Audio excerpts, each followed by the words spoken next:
half, then the bottom half, it's not as bad. Yeah. But you put it all over, wait for it to get hard, and you just rip it. Yeah. It's a lot. Yeah. The education. Yeah, but I mean, it's either that Why or... didn't you get the boyfriend to do it for you, Gina? No, I could. However, Yeah. I really enjoy sitting in the mirror. You know what? The first time I done it, yeah, I took paracetamol, ibuprofen.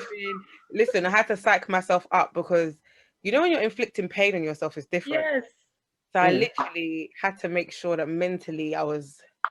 And then when I done it, I was like, oh, it weren't that bad, you know. And then since then, yeah. That's why I can't do it, because I would just be too, oh my God. But yeah, you can't. The thing is, with wax though, yeah, you can't behave like that because there's no other way to get it off. You can't melt it off. You can't, like my best friend done it, and I felt really bad for her because it hurt her so much that she couldn't, and she left it on for too long. And the longer you leave it on, the harder it gets, and the more harder it is to kind of pull off your skin. So she left it on for way too long. So waxing just looks hella painful to me. So she was hella painful. She literally was on the phone to me and was like, Gina, I can't. And I said, she's like, can't I go in the bath? And I was like, you can't melt wax, like you, unless you put like a lighter or something. I was like, honestly, the only way to get it off is to rip it off. And she was like, you know, I did it on my brother. I did it on my brother because where on his armpits. Oh, his armpits. Because he was like, oh, you're exaggerating, it ain't that painful, whatever, yeah. I said, is it, big man like you, come. And then like I've got a video, it is so funny because all I'm seeing is and his eyes started proper like shaking, like proper, like his eyes were watering. And then I was like, are you ready? And then obviously sometimes it's not like a one smooth sweep. If it's really tough, you kind of get caught halfway, which is the worst. That's when the pain. Imagine like trying to pull off a plaster, but it doesn't come off in one go.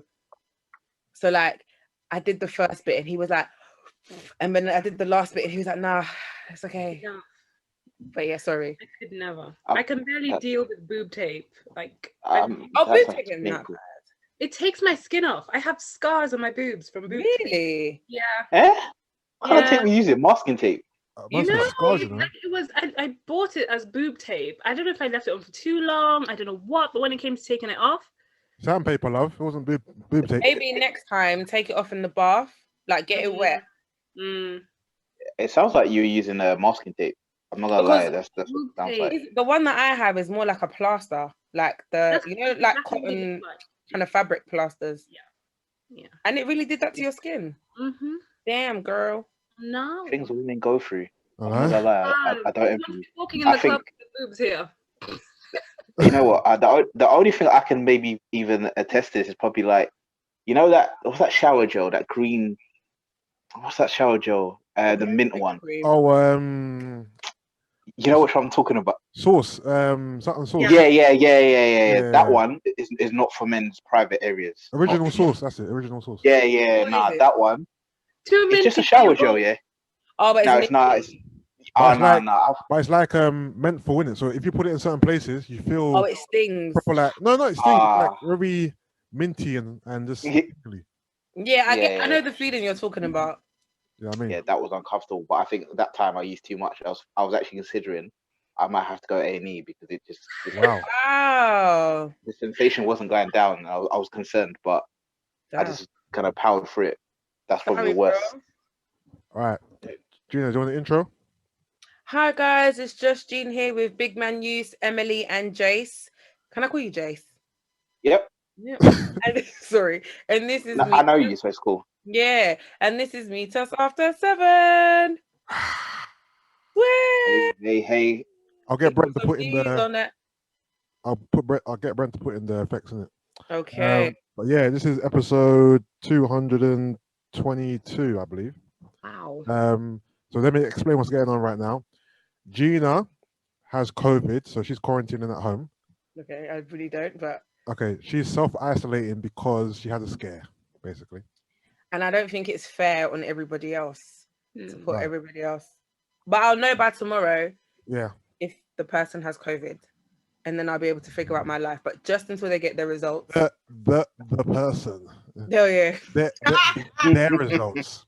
Nigga, it's you. You're the one with COVID, yeah? No, it's not. You know what about- Do you take a test, Steve? Hmm? Did you take a test? No. Oh, you're taking tests? No, it's not me. No, I know, But you but should take a test. you've been in close contact with said person. No, it's true. And you know what's really dumb? I had 2 tests, like home kit tests. Yeah. So I really could have just done one. Okay, I'll do it tomorrow. I've got it. Do it. I'll do it tonight and post it in the There you post go. box. There you go. So yeah, we're recording via Zoom again.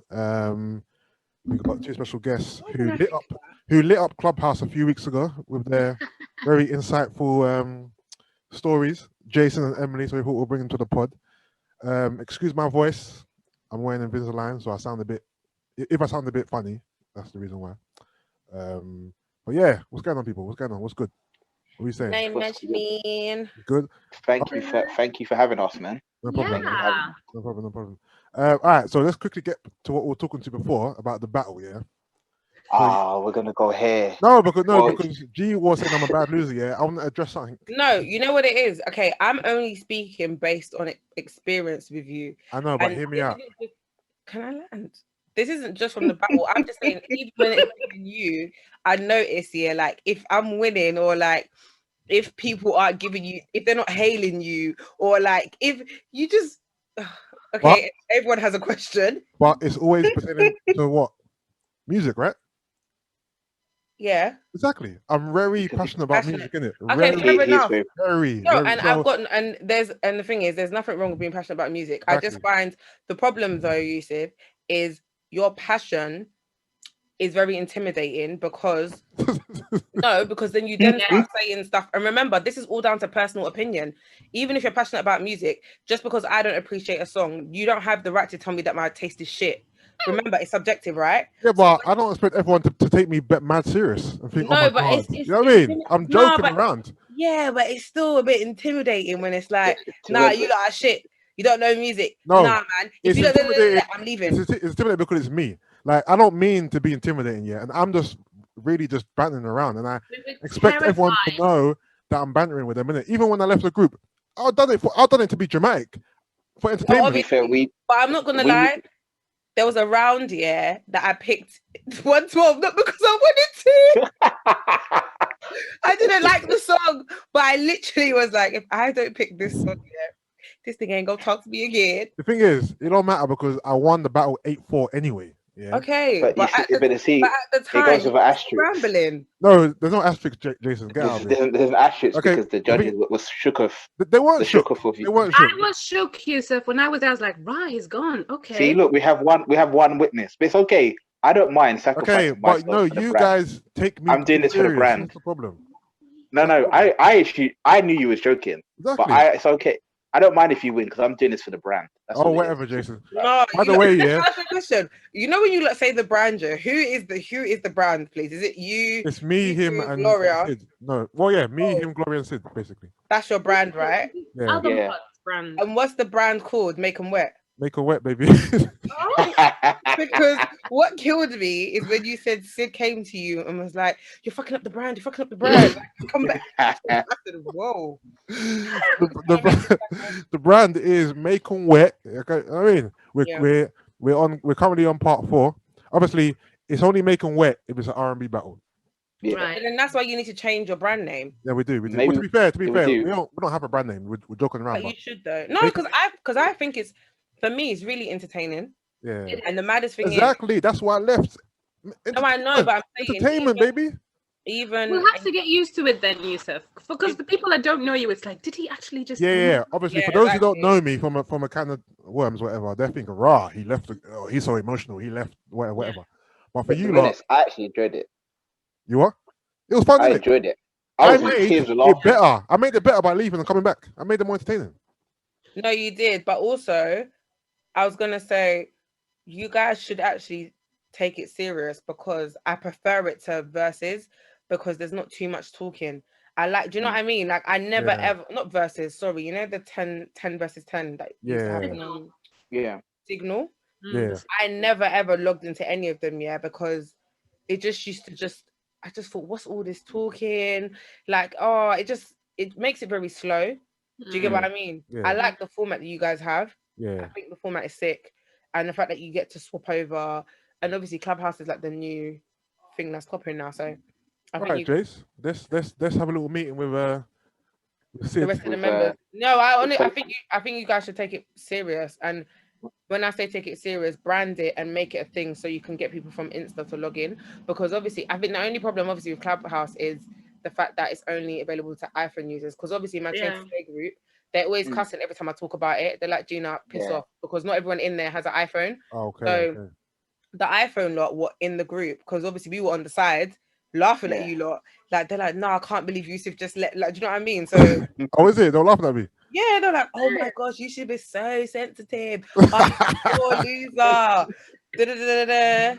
And obviously, I was cussing. I was like, Rachel, I did not know you were that hilarious with her singing Rachel. every Oh, she's in your group. Yeah. Oh, she's there every week, man. Yeah, Singing her heart out. Funny, man. Yeah. Shout out Rachel.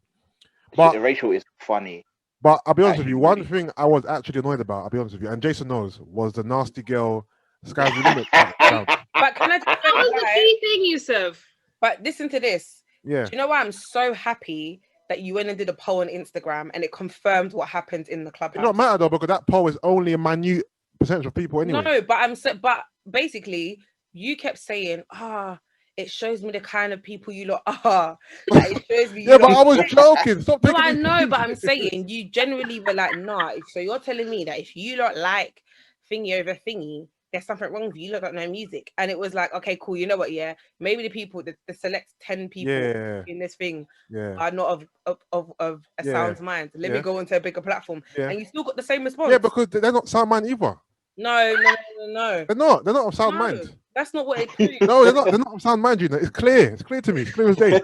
They're not of sound mind. You know what? I had loads of DMs after people were saying, no, but I get it though, because Nasty Girl's a vibe. We all know Sky's the Limit is a better song. And was it the club round? No. Yeah. It was it wasn't club round. No, it wasn't a club round, just a song, because basically I think because he picked a Biggie feature.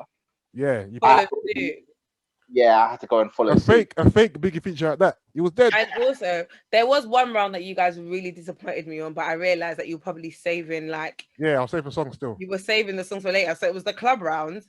You bloody played Anywhere, and then you played freaking Gina, don't do that. Because Anywhere was your song of the week last week. No, but I would not play it as a club banger because for me, I'm thinking Peaches and Cream. I saved that to later though. No, I know. That's what I'm saying. In hindsight, I realized what you were doing. But in the moment, I was so angry, and then you playing Walked Out of Heaven. I was just like, I had to dispute that round still. That was... And Sid on the side, and I was like, they've disappointed me in this.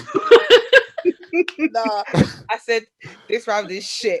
They've both disappointed me. I'm so pissed off. I want to leave. And they were like, Gina, calm down. And then Sid was like, Gina, he's probably saving Peaches. I was like, a whole Peaches and Cream. And then he was like, yeah. And I was like, come on, he could have played Where the Party At. He could have played Peaches and Cream. Yeah, I know. I should have played that. To be fair, I was waiting for the Where the Party At Peaches and Cream battle. Yeah, but he didn't play it. So you didn't get to do that crossover? No, because he didn't play it. Basically, I didn't play it. I flopped it because I played. But you know what it is? Because I went first and he just cleared me out. He literally just played that. I can't even remember. I played. Did I play He? I know I played He Can't. I think He Can Love You. Yeah. And everyone was vibing, and then he started playing Peaches and Cream. The room just said, "Yeah, of course he washed you out." I'm not gonna lie. You know why I hate battles? I always feel like I hate going first. It's easier, obviously, when you go second, which is because you can always match the song. That you can always top their energy. Yeah. Whereas, so it's good that you guys split it halfway. Like one person goes first, and the other person. Yeah. But yeah. Well, to be fair, Emily, you're the only person I have to face now because I beat Gina. I beat Jason. Now I've got to beat you. Oh, okay. For the trifecta, you get me? I'm ready. I'm not gonna lie, Emily, I'm gonna give you some depending on who you're going with, because after your listen, I think it's very Emily, I'll be honest with you, like your music taste is a bit over here. No. It's good music. Like, how can you not like TLC Baby Baby Baby? No, what song is Baby Baby Baby by TLC? Basically, you had 90s R&B groups, right? Yeah. And Emily only picked one song. Emily had 10 songs, one song per group. Yeah. So you would assume that she'll play the biggest song by that group, right? TLC. So you didn't play No Scrubs. No. You played Baby Baby. No, but it has to be from the 90s, though, isn't it? That wasn't the killer. That wasn't the killer. It's when Emily played. Oh, when Emily took us Allure. to church, she played Allure featuring 112. Everyone was fell asleep. No, Yeah, Emily. yeah. I went to bed. Emily, no, Emily. You see that song? Yeah. Spiritual for me. Yeah, on a personal level, not. Yeah, it's personal. It's not a.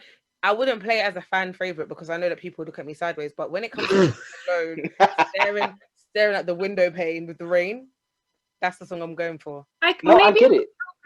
I was hoping that people would do that to people. That people would be like, "Oh my god, that's my personal favorite." Yeah. Yeah, and also when you played No Destiny's Child remix. No remix. Which Destiny's Child song is like the Destiny's Child song? Any other song than that? Really? Say My Name is better than that song. Oh, I would have played Say My Name, or I would have played Get on the Bus is better. Get on the Bus, but you know, Get on the Bus though, I feel like that's not universal. It's like I'd play Okay, so I'd play definitely Say My. I think Say My Name is probably one of their biggest songs.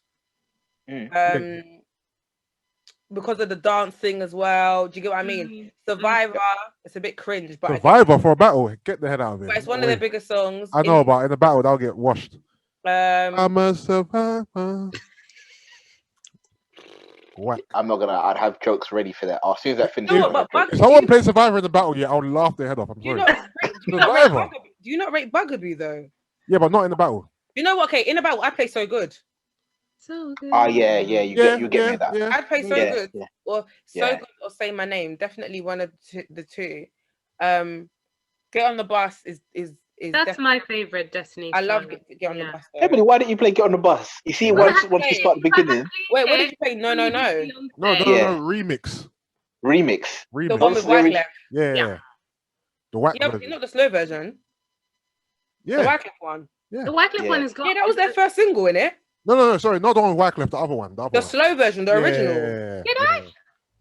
I can't remember, but it wasn't a good version though. You just nobody liked it. Probably played the original, the slow version. We'll say no. Yeah, that's the original. That one. Yeah, no. Emily, I'm not gonna lie. I went to message you and just say what's going on there.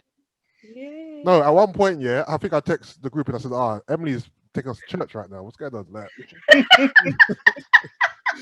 these options are not it. I couldn't jumping, Emily. You have jumping. So many options. Or Lose My Breath. I know it's cringe, but I think. No, but G. Oh wait, those are not. Are they 90s? Has to be the 90s. Has to be 90s. Yeah, those were not 90s. Oh. Yeah, it has to be 90s. Then I would. You should have went with Bills. So you had their first album basically to choose from. That's it. Yeah. You had choices, Emily. Yeah, Bills. Oh yeah, Bills, isn't it? 1999. Oh my god. You had the ladies in the room. That would have got a reload straight away. You know what? I know you played what's it? Hey DJ by Sane. Hey DJ, can play that song. Yeah, it's a nice song, but I feel like there's other groups that could have just gave us. Would you have not played Jane at all? Like, I feel like Jane and who? Jane. Jane. Hey DJ. What's the other song? Yeah, move your body. Oh, no. Yeah. Nah, not in the battle. I'm trying to think who else you could have played, but you know what? Spice Girls. You could play Spice Girls. You could have done that. You could have actually done that. Two become one, bro. Spice Girls are bad. What are you talking about? You could have done that.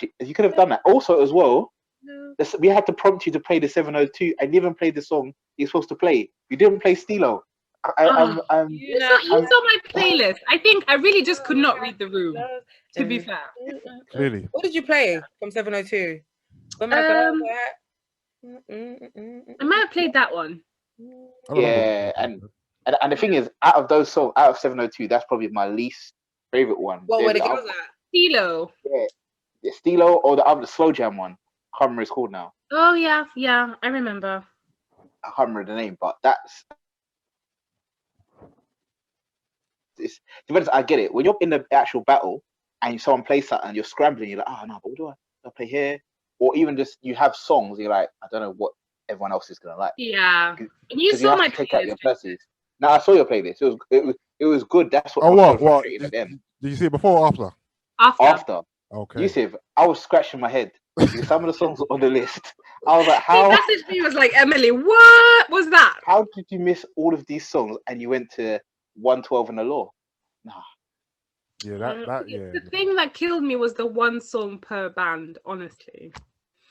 But then you'd play the best song from the best song from that band. Like you know what their biggest songs are. I've learnt my lesson, Gina, the hard way. Sorry.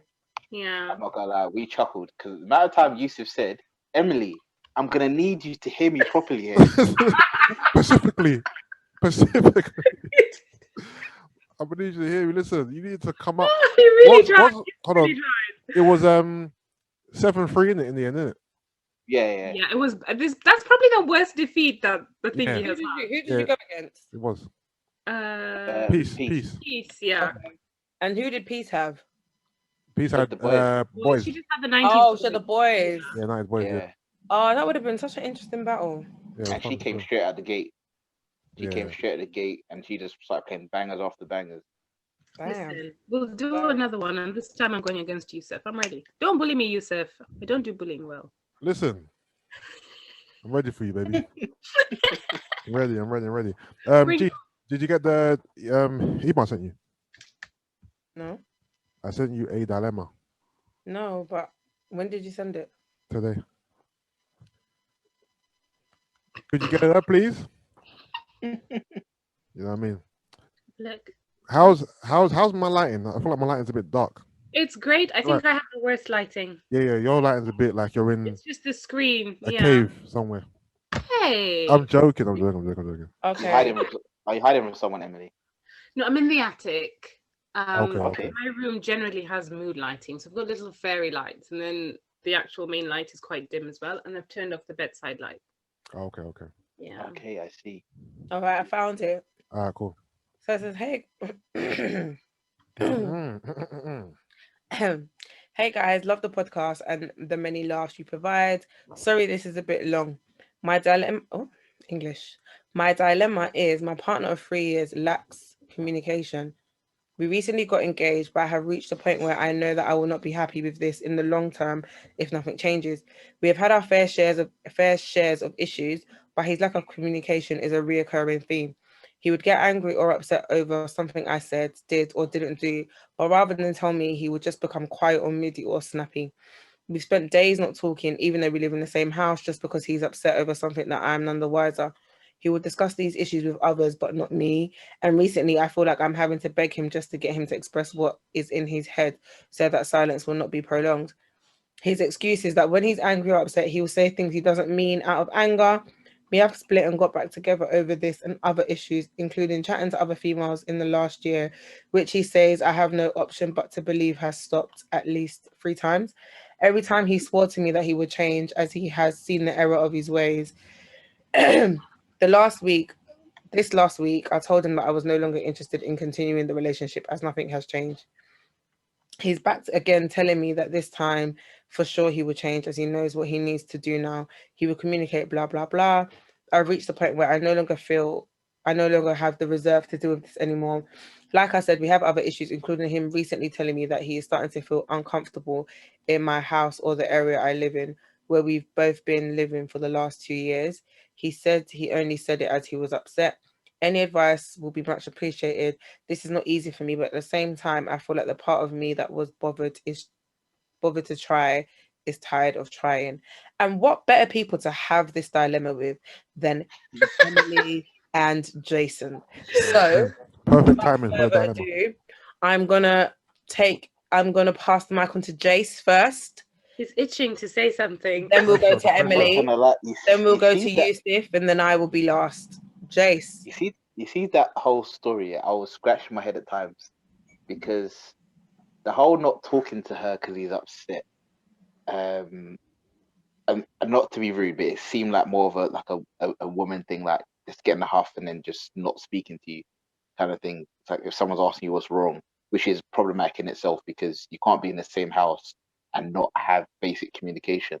The talking to other women, that's a big no-no. That's like, obviously that doesn't even need to be said, but I thought it needs to be and emphasize that I don't like. She probably needs to, even though she said he's stopped, maybe like ask him what the reason why he thought he needed to do that.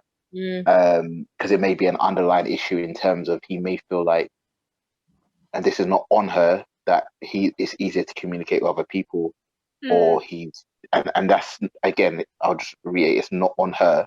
It just may be a him problem.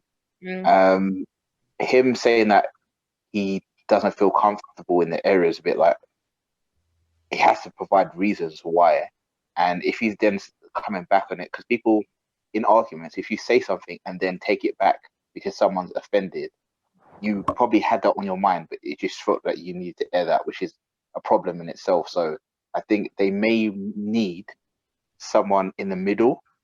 I was gonna suggest therapy or counseling.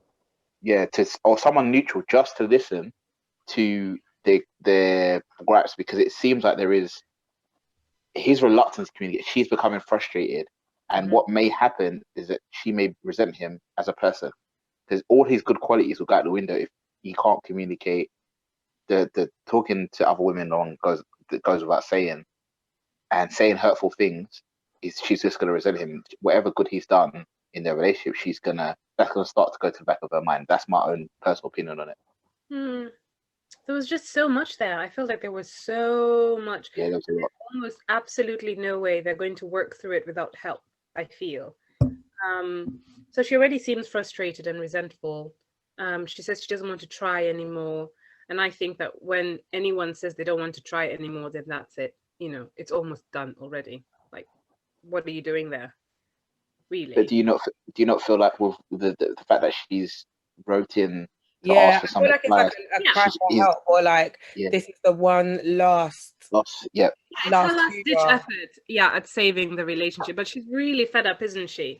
And I personally I can't deal with someone who can't communicate, and then on top of that, not that she's asked that they seek help, but I think that if that's the one thing that doesn't happen as well, then there's no future for them. But they live together. He doesn't want to be there. He doesn't communicate. Well, he sulks, not just doesn't communicate, he sulks. He's spiteful. I wanted to ask, how old is he? But also I think empathy is important, so maybe it might be worth trying to understand where he's coming from, really. He might be battling with something, really, really deep-seated and personal to him.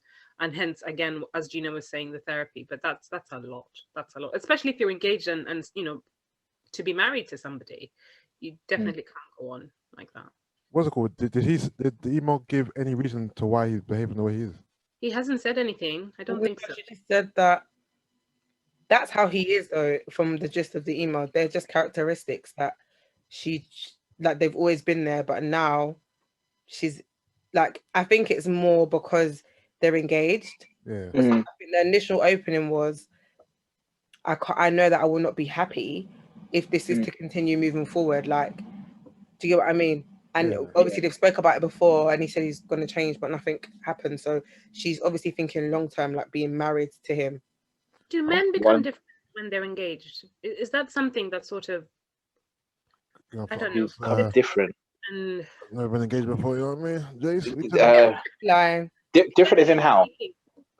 Well, I wonder if it becomes a tad too heavy, like quite realistic. It becomes real. The pressure, isn't it? Yeah. And I think maybe late when you're actually planning, but I'm not gonna lie, first 6 months of being engaged, lovely. I was like the best man in the world. Like I could do nothing wrong. I was getting breakfast every day. How's my day going when I'm at work? I didn't want it to end. That's the first 6 months. And then so what? After 6 months, did it just dramatically just plunge, or was it like a gradual? It was a gradual, but when it started to plan, it was more them. Good morning texts were, "Good morning, have you done this?" Oh, okay. Yeah, those kind of things. Like even though we was living together, it's just like when I get to work. Yeah. I'm at work. I was like, okay, can you make sure you phone these people? Did you make sure you check if you can get the flowers from here or whatever, or the venue? Because mine was abroad. It was the whole process of emailing them and making sure that everything was fine. And there was a panic that we was going to lose the actual venue because they said, "Oh, we can't do it then," and I had to phone I remember I phoned from a mobile. My mobile bill was mad because I had to phone Greece like at work and just speak to them on the phone. But it was worth it. But it was just that was the only intense time. But I don't think your behavior really changes. You kind of feel like a more sense of pride once you've done it. Yeah. Kind of thing. It's a weird thing. Even like that's kind of really like corny, but you should leave the house without the engagement ring. That was going on. What do you think I bought this for it to stay in house? No, you take that. Put the ring on, Joe. Yeah. I remember one particular story. We went out to some dinner, not too far from the house. And then we got to the. Now I went back and got it. I was like, no, we're not doing this. That big dinner, everyone's here. Everyone's will ask you where the ring is. They go take back home. No, we're not doing that. I went all the way home, got the ring, came back. I hear that. I respect it. So what? She was not wearing it just because she just forgot being. Like... Yeah, no, it is. She was taking long to get ready. Yeah. As she normally did. Yeah. And I was rushing her out the house. I was like, yo, what's going on? Let's go. And then got to the venue. I forgot my ring. What do you mean? That should be essential. And you went back to get it. Yeah. Yeah, you took. You know what? You took pride. I paid money for that. I respect it though. All right, I never got an engagement ring. What's that? I said I never got an engagement ring. So. Whoa! But you married for 13 years though. Yeah. What did you use? Like a elastic band thing. Man said rubber band, man. Man done T.I., you know.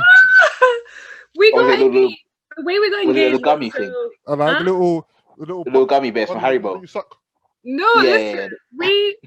We got engaged at a restaurant. We used to spend weekends in bed, as you do when you're in love. And then would end up getting so hungry at the end of the day and be like, oh, we can't be asked to cook, we can't be asked to do it. So we'd just find a local restaurant. We lived in the city centre, so it was easy enough. So we'd gone for a curry this time. And I think 3 different couples that we knew were getting married around that, or had gotten engaged around that time. And it was just part of the conversation. Oh, Bronnie and so-and-so engaged now. It was exciting. And I wasn't sure it was me or him who said, should we get married? I'm like, yeah, probably we should, shouldn't we? Like, what are we waiting for? Oh, wow. It was just like that. Spare the moment thing. Sorry? Was it just after he passed the naan bread? Yeah, something like that, or the poppadoms or the chutney, I don't know. So as long as it's not December, which was his birthday, as long as it's not July, which is my birthday, let's do it. And it's like, yeah, fine, that was it. That was our engagement. The thing is, that's to me, that's nice. Why does it have to be a big deal? A big deal, get on one knee, here's a ring, whatever. Like that was a nice natural exchange, didn't it? You know what I mean? It sounds very natural, but I think in some cases, some women want to be able to tell a story. You know what it is? Yeah, of course. If it's a restaurant setting, when I think about it, I would want the ring, but I don't want you to go on one knee. Why? We're going to pass it over. Yeah, you know what? And you might find it weird to believe that I don't like attention, because when people are like, yeah, I'm like, no. Certain things rattle me. So imagine being in a room. Obviously, if it's family and friends, it's different. But you know, like a restaurant, strangers, and you're just there. I couldn't do it. And all of that, that would absolutely rattle me. If he done a squat, why give it to you? Is that better? No, like a lunge. No, so obviously, and it's just on the table, or like, you know what I mean? Well, okay, cool. A burpee, then he gave it to you. You're dumb. You, Yusuff, need to reduce it. Reduce it. Okay. What's your take on the dilemma? What's that? What's your take on the dilemma? I was gonna say, you know what, the actual dilemma. You don't remember? No, I remember it, but I'm trying to. So he hasn't given any indication to why he's in his rut, yeah. But prior to them being engaged, he was different, or he was the same. No, Yusuff, that's what I'm saying. You didn't listen. She made it clear that it's an ongoing thing. Like, yeah, but no, I get that. What I'm saying is, it's quite strange to me that you've known this guy for X amount of time, and he's always been like this. He's never communicated. Whenever he's in the mood. But some people are like that, though. It's just weird to be with someone for X amount of time and they never open up about how they feel. It's weird, isn't it? So, you know what? I hear what you're saying, but I guess for me, I'm just seeing it as it's a character thing, innit? Like, not everyone actually can open up. Not everyone. Yeah, but no, I get it. But okay, cool. That's your partner. That's someone that you're in love with. That's someone that you're looking to get married to. Still, that's your. I hear that, but I also it's because I've not experienced it, but like people come from different walks of life, innit? So some people come from a walk of life where it's not manly to do that. Like they've never done it because it's not the manly thing to do, even if they have a missus. Do you understand what I mean? That's just not how they were raised. It's not something that's natural to them. So obviously I don't know his reasoning, but basically what I wanted to say is if it's not natural to you, it's all well and good saying, okay, cool, I'm gonna fix it. But because it's not natural to you, it's not that easy. You actually have to take steps and you have to have a strategy. It's not about focusing on the goal, it's about focusing on the strategy to get there. Do you get what I mean? So because it's not natural to you, so even if you start for like 3 weeks or a month, because it's not natural, eventually you're gonna kind of like slip back into old habits, right? Because that's all you know. So he has to be active, and maybe she needs to get a bit more hands-on with him. But I know it's annoying. But does he even want to change? Like, does he even care to? But she said that he said obviously she's given him this ultimatum and said, look, I don't want to get engaged anymore. I'm done. And he's basically said, no, I'm gonna change. I promise this time I will. I know what I need to do now, right? So I'm saying, if this is something you've heard before and nothing's changed, and you generally want to give this another go, like for her, not for him, but for herself, then be proactive with him and encourage him in finding a way to kind of communicate. Because like you said, one of you said that if he finds comfort in speaking to other women, it may be because she doesn't allow an environment where he can communicate with her. Because I ultimately see there's two sides to every story, right? So as much as he has a problem, we don't know whether his problem stems from something that she's doing or she's not doing. And obviously he's not communicating that with her. So if they can get to a level of understanding of why he does what he does together, I think it will be easier to kind of be able to navigate through it if you want to work through it and if it's actually possible. Yeah. But it's hard work. You know. Also, I would say it's not that going to be easy. I would say that if they don't fix it, those problems will amplify even more in marriage. I think it's in marriage, and those would be the things that probably break them up. Not to put bad on them, but just in terms of if she's saying he can't communicate, a central part of the marriage is your communication, because any relationship. Hold on. But the thing is it he can't communicate or he can't communicate with her? Because if he's talking to other girls and he's able to. But then, guys, you know what we're not understanding? I don't think he's talking to other girls and confiding in them. No. I think he's talking to women. He's misbehaving. Oh, so it's cheating. It's cheating, basically. Pretty much. I don't know if it's. I don't know. It depends on what you guys class as cheating. But from that's talking to someone is cheating. All right, cool. So that's what he's doing. It is cheating. No. Yusuff, I'm agreeing with you. When people hear cheating, they just think of sex straight away. Yeah. No, I don't even. I don't sexual. Think. I don't think it could be verbal. It could be dates. It could be. Dates is too much. Yeah, I think when it's too much. If I find my girl talking to another guy, that's cheating. You don't have sex. Let me ask you a question. So if you find your girl flirting, with another guy on social media, when I say flirting, I mean like he's obviously showing interest in her, and she's like, I'm not saying, oh yeah, I want to. She's kikiing. I want to ride you or ride your face, and not explicitly like that, but I'm saying like she's kiki. You're saying that you would class that as cheating. If it's just like a recurring thing, because remember, with the text messages, it's like a recurring thing over time. And if it's just a one-off tweet exchange, it's not cheating, but there's something in that. You know what I mean? But even if it's reoccurring on socials, it could just be. Oh no, okay. If it's reoccurring on socials, it's cheating. Yeah. Okay, fair enough. Okay, everyone sounds like No, I wouldn't. Yusuff, I'm gonna say, for me, why are you kikiing on the roadside? I don't understand this person. What's going on there? I think it's a bit touchy because it depends on the person. Don't get me wrong, it depends on the person. But Emily, the thing is, I hear you, but why are you doing this? Like, give me the reason, then I'll be fine, innit? Because okay, let me give you an example. You don't pay me any attention.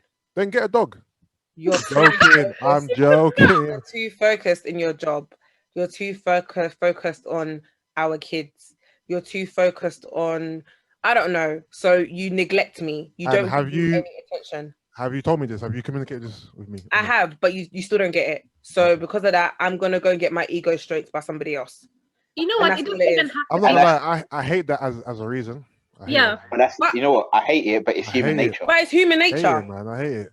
Like, you wasn't giving us attention, so pull your skirt up, love. No, but you know what it is? I'm only saying this because I'm playing. It's some people's reality. No, I know. That's true. Yeah. And it's more common than we think. So I'm not gonna the thing is, I totally understand that argument. And I'm not gonna lie, I've been there before as well. So I put my hands up in it. I've been there before where I wasn't getting what I wanted from my girl, so you know what I mean, talking to other people. This is years back. Years back. You know what I'm trying to say? Years back. Years back. Back in the day. We hear that. I'm talking 21, 22 days, isn't it? But is it me or is it people who, you know, pander for people's attention when they don't get at home? Is that needy? Weird. Of course it's like relax, man. Even me, I'm like, relax, big man. But you know what? It's also, but then I think also though, it depends on what you need as a person. We can call it needy, but if your love language is what would that be in terms of a love language? Either it could be words of affirmation or words of affirmation probably, or time spent, whatever it is. Like if that's something that you generally require, and that's your bag, who am I to come and now tell you that it's needy? Because that's what you need. No, I hear you. No, I'm asking the question. Like, you know what I mean? I think it just depends. It depends on how someone is doing it. For me, I won't necessarily like, as you said, if they've come and explained it to me and I haven't taken heed and kind of to attend to it, then I can understand it. But I'm not saying I'll be happy with it. I can understand it, but like the thing is, it doesn't justify the action. That's not what I'm saying. It just gives no. Yeah, for me, it gives context, and then also allows the other person to see how because I feel like sometimes we're very quick to not blame the other person, but like, you know, when you're hurt in a situation or you're like a victim, it's very easy to point the blame on the other person. But sometimes you also have to reflect and see how you contributed to that happening. Not to say that it justifies it, but obviously you've also played a role. So maybe in the future, how you can prevent that or not. Do you know what I mean? I guess for me, it's just about accountability as well, isn't it? Yeah. You know what, Gina, you said something that was really interesting about how you could have contributed to it. And I was watching a video on Insta earlier in the week, and some American show, I don't know what show it was. And basically, this guy works a lot, and he works when he comes home, his wife goes to like seminars and other stuff. And he's sitting down with her, and he's saying that she's never home, and she doesn't have time to talk to him, etc. So he's just talking to her, just saying, look, this is how I feel. I come home, you're not home. Like, I understand you're doing what you're doing, but you don't actually have to do it. I'm working because, like, it's to take care of the home, etc. And then she says, but it makes me feel that you don't want me to be. And he was like, he kind of was deflated after that, because she gets on saying that I feel like, and it was like the video. There was a guy analyzing it. He was saying that what she doesn't realize is she's making it all about her. He's come to her on a genuine, look, I feel concerned because this is our marriage, etc. And then the guy was saying, you know what's going to happen next, right? He's going to may seek that in the long term from someone else, because, and I don't think I agree with him, but that's when you said about contributing, because if he's come on a level and said, look, I think sometimes guys may not be that very honest and say, look, I actually need you, I need to spend time with you. They'll just kind of get frustrated, etc. But he actually came to another level. But it's a really interesting video. So if I can find it and share it with you guys, but it's just interesting just looking at it from that perspective. I think as I've got older and I look and think about relationships, accountability is like something that strikes out to me, because I can't completely say that I'm innocent in like every bad situation that's happened to me. Do you know what I mean?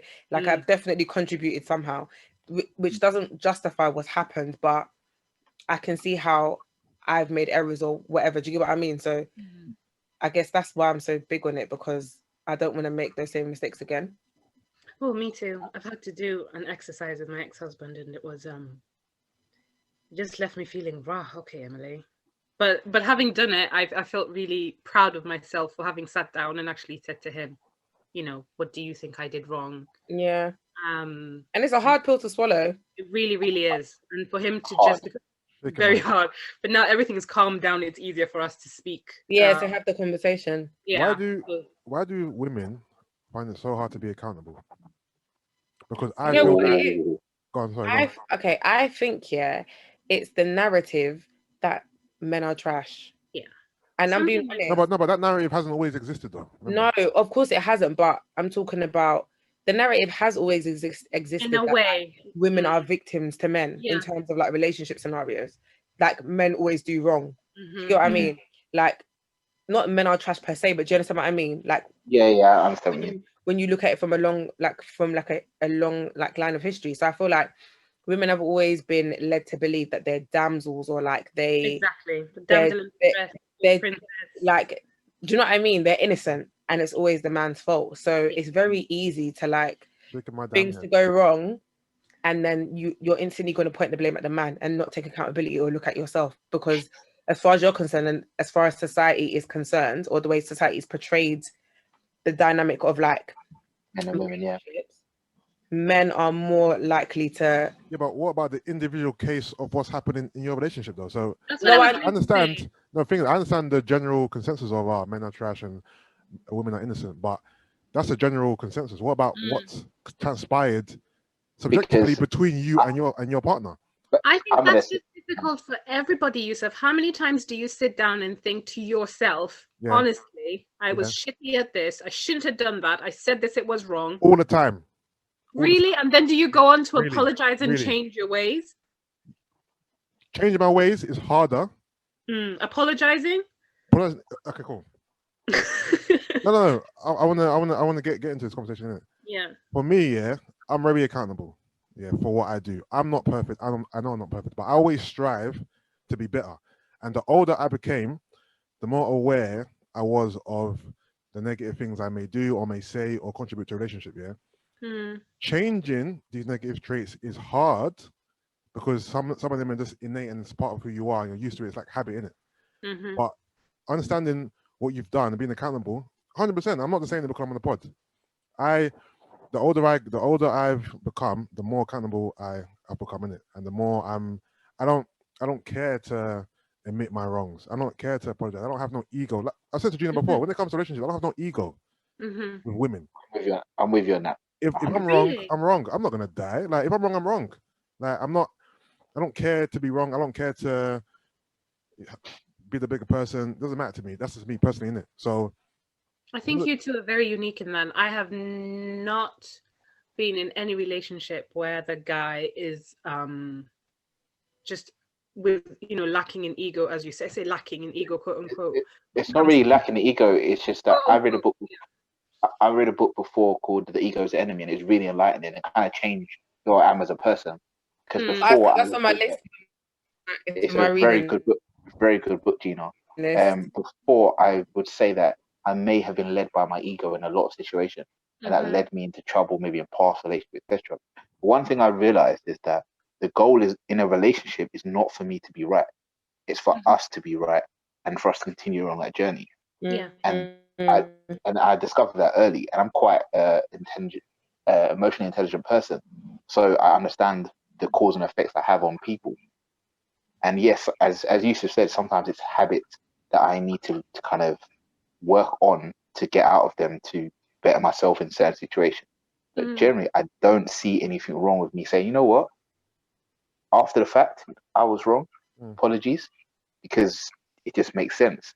Yeah. And leading on from it as well, what I did notice, I don't know if you tuned in the Hinge room. In Clubhouse, there's a room. Hinge is the ghetto. And basically, it was women that was telling them about their bad dates. Yeah. But what was really telling for me, just listening to them, was that there were going to be bad dates before they got on the date. If you just heard the pre-story, and at the end, women say, "Oh yeah, you know how it is. This Hinge is the ghetto. Men are trash." But I was like, Stevie Wonder could have seen your date was going to be bad. But no one pulled them up and said to them, hey, did this guy that you meet, because what happened, there was a lot of them were saying, oh yeah, but he was 6'4", so I thought I was onto a winner. So they What? Yeah, because they the characteristics were in their head before the date, so they didn't really check what this person was really about. You can't judge a man based off his height. That's BS. Is that real? I despair. I find it really difficult to actually believe that this is how we're dating. You know, that we're looking at these stats or these superficial qualities and saying, I'm onto something because he's... Of course they are. Because that's real. Because no, but you have to think about Emily, yeah? Before there's any verbal interaction, it's just physical, isn't it? So if you see a guy who ticks the boxes physically, he's tall, he's got a beard, he matches your requirements, whatever they may be, then you think, yes, I'm onto something. But I wouldn't think I'm onto a winner just because he ticks the physical boxes, if that makes sense. I genuinely would hope, because you have common sense, my yeah, common sense. But some people don't have that. They just see it as example. I don't know if I ever said to Yusuff, there was one story where one girl said that this guy said he was late to the date, and he was bold enough to say that because he was late and he didn't brush his teeth. What? Oh, I love it, big man. I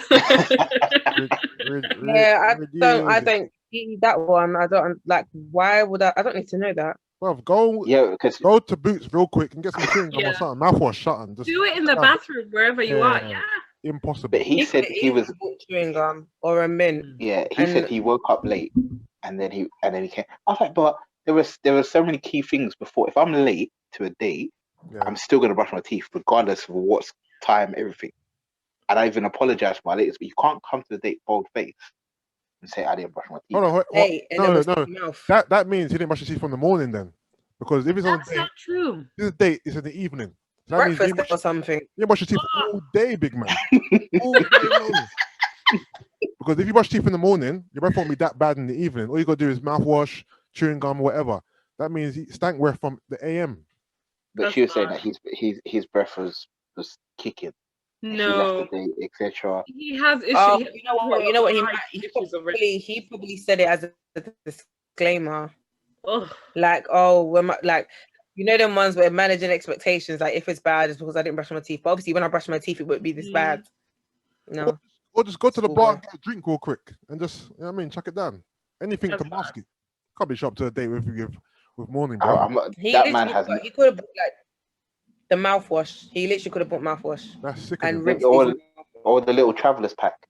Go a little super drug or something. Yeah. Go in the car, brush your teeth. Yeah. And all this was in the Hinge room, Jason. This is where you got this. The Hinge stories were hilarious.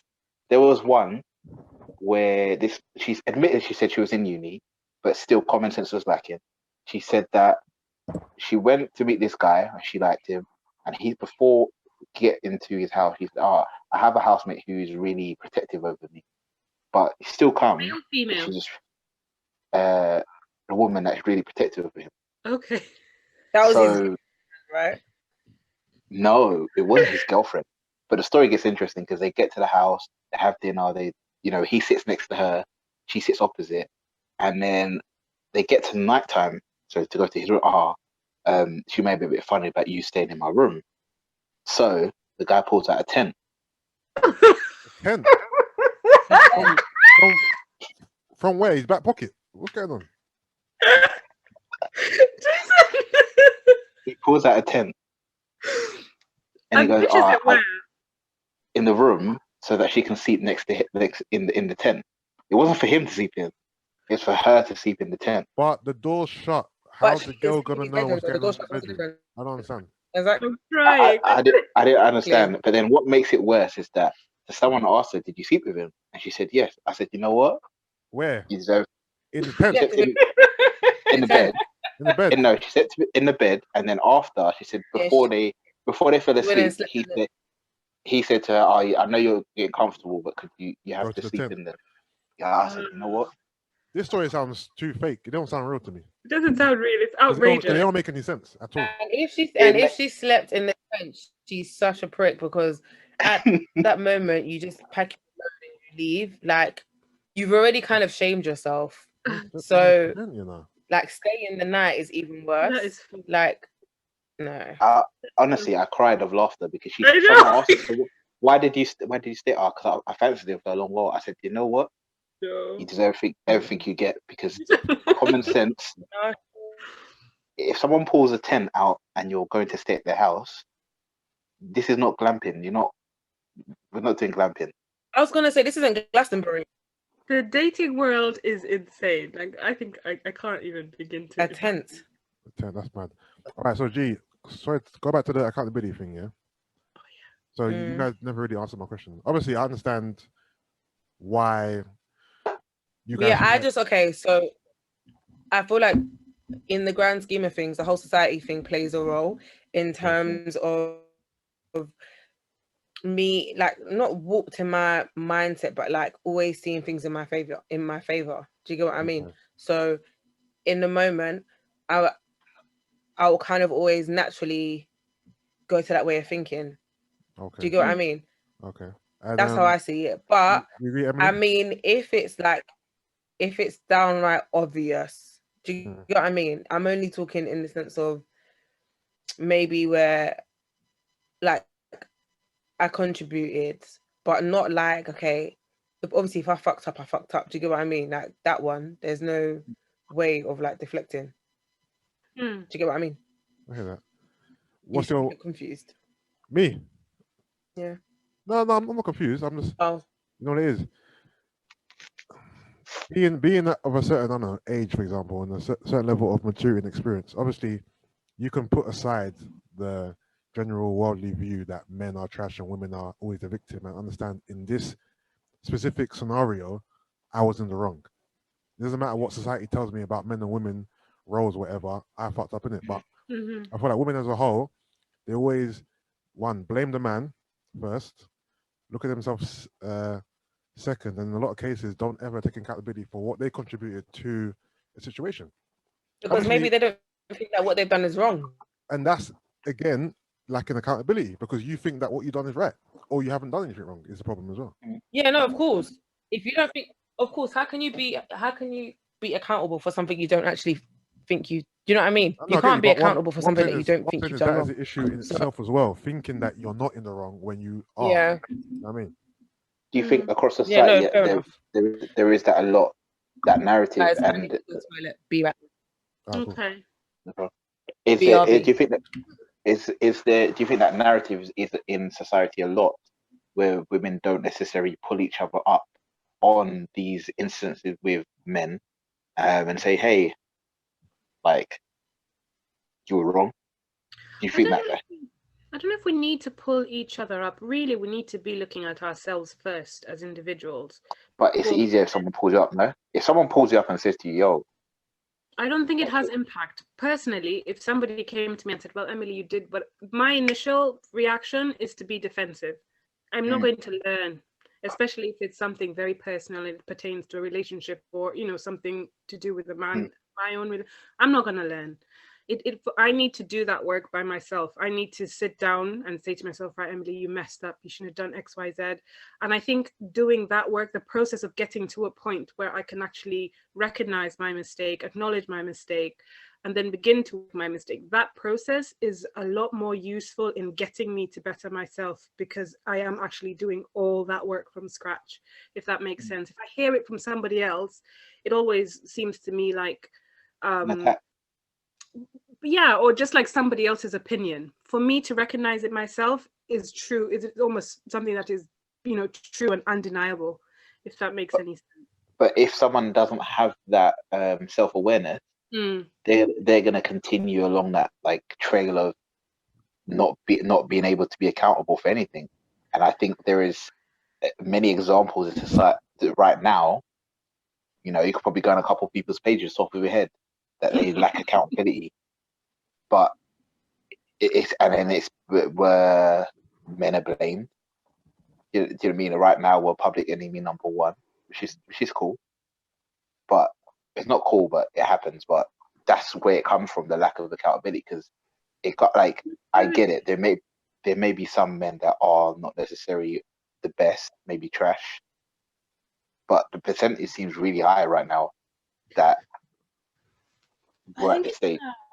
Yeah, it's a lack of maturity. It's a combination of things, but on an individual basis, I would say it's a lack of maturity, maybe lack of experience as well. It could be peer pressure, it could be social media. I think all these things feed into an individual's how they navigate accountability, how they see accountability, whether they take accountability. Like you say, self-awareness is a big thing. You have to read. Like, I can't see the point of living if you can't self-assess. If you can't self-examine, I don't know what you're doing. You know, you're just sort of coasting through life like a sheep, you know, a lemming about to hop over a cliff. You have to be, you know, inward facing, to live a genuine or have an authentic experience of life. Otherwise, I just feel like not to be, you know, a Debbie Downer, but it's pointless. Really, you're just following trends. You're just doing what other people do without thinking, why am I doing this? How does this serve me? How does it serve the people around me? People have got to be able to do that. I also think that people are not honest about what they want from relationships. You know, are you getting into a relationship with someone because you believe said person will facilitate a lifestyle?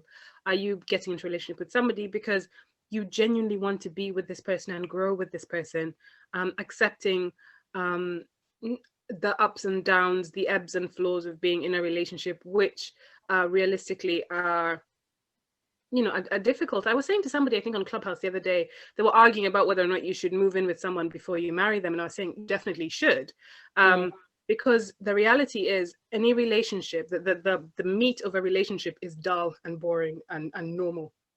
And if you don't experience that before, I think you're potentially in for a rude shock when you realize it's about picking up socks and how the person loads the dishwasher and the moments where you sit down not wanting to watch the same thing on Netflix or whatever. That's a lot of your day-to-day living with somebody. And I think most people just kind of see the highlights of our relationships. So self-examination, that brings me back to self-examination and accountability and all those things. I think it is necessary. People are just lacking in maturity. Nobody's actually sitting down and asking why, who, you know, am I, etc., etc. Do you feel that's to everyone? Does everyone feel like people want a quick guide to life right now? Yeah. Yeah, I think so. I think that's the way it's always kind of been. Everyone the easy way, innit, rather than the hard way. And you know what? I don't blame them, because who wants to struggle? Yeah.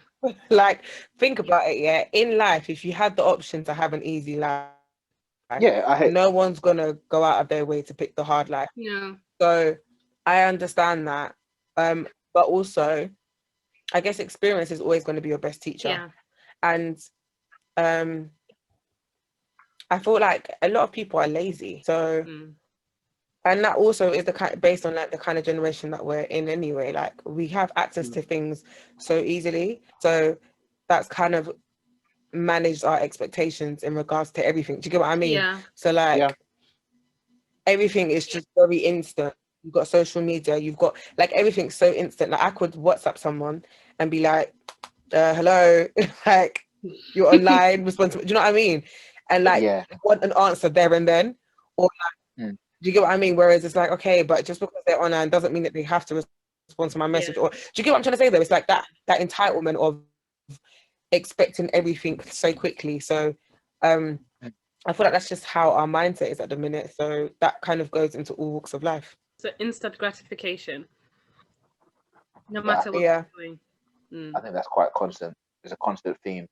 But I think when I say quick guide, I mean like sometimes if you listen to some of the conversations on Clubhouse, okay, so how did you do this? So I'm gonna try that. And realistically, that's not how life works, because we're all individuals, and there's so many different individuals in life. So what works for me is really not work for someone else. And I feel like I've listened to a few conversations. People are like, but like, especially like, how can I explain it? I don't know. It's just like, especially between men and women, there's such a distance at times. We're all different, and sometimes we ask the questions. Okay, so I'm gonna take that and apply that to all men or all women, and that's where people will come unstuck later on because we're all individual. Yeah, but the thing is, I think. Sorry, go ahead. Go back to what you said about do people want a quick guide to life. I don't think, and also what Gina said about the struggle. I don't think like there's a journey in it. The journey doesn't always have to be a struggle. Yeah. So when people want a quick guide, a quick fix, they just want to get from A to B without having going through B, C, D, E, F, G. Exactly, as fast and easy as possible. But not all journeys means this is going to be a struggle. It's just in life sometimes there's steps you got to take to get to somewhere in it. You don't have to be a hard step. It could be an easy step or just, you know what I mean, medium. You can even enjoy it. Exactly. Sometimes the journey is enjoyable, but people just want to get so much. They just want the seed and then the flower straight away without the growth process. Do you know what it is? It's because everyone's focused on the end result. Like no one talks about the journey because, and I'm talking about, I feel like the industry we're in, Yusuff, is a prime example, yeah? Because most people just want the finished product. They want the body.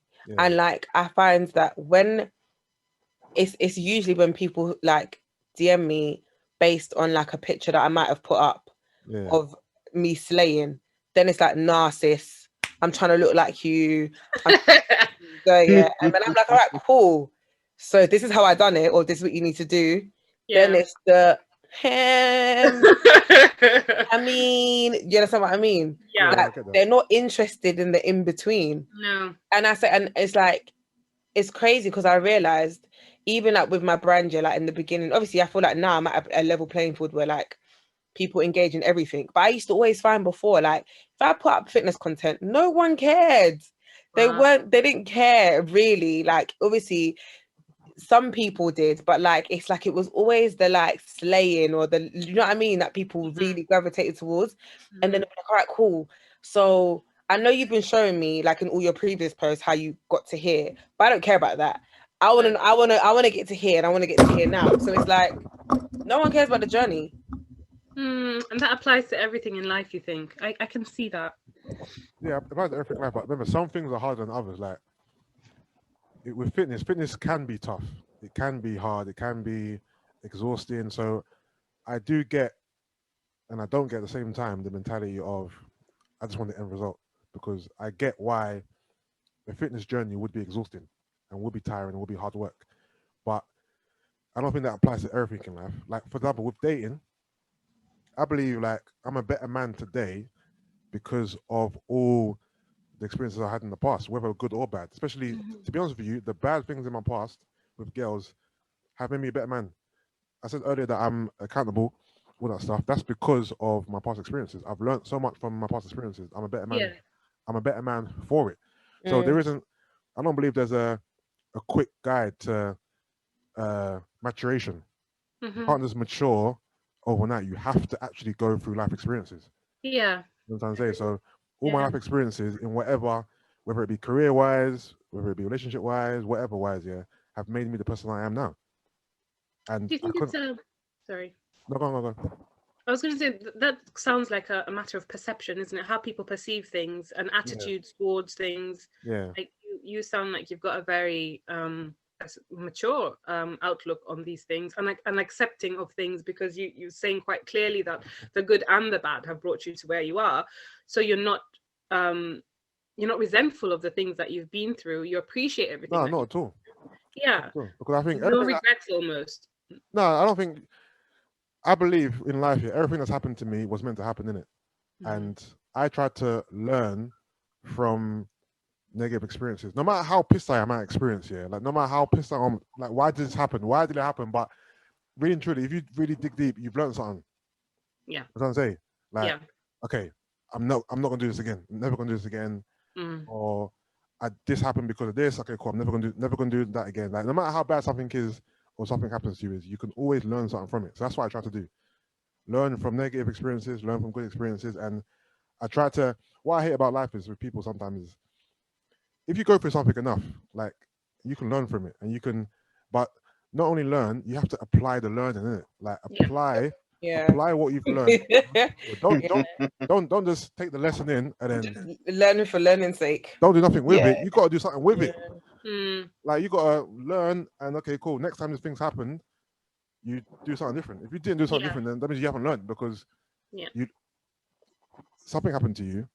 You learned the lesson, but when said thing came along again, you made the same mistake. I mean, you didn't learn from it then, did you? But then, do you know what though? I do also believe that some things you don't actually learn the lesson, like when you feel like you need to learn the lesson. Does that make sense? So like, there's things that happened to me like when I was younger that didn't make sense. Yeah. And I never understood why it happened. Like I didn't have a level of understanding. Yeah. And I feel like I've had a lot of those experiences, and it's only now that they make sense and I'm able to apply it. But at the time, and even coming out of that situation, I still didn't have a level of understanding. Do you know what I mean? But the thing is, are those things that you done or things that people done to you?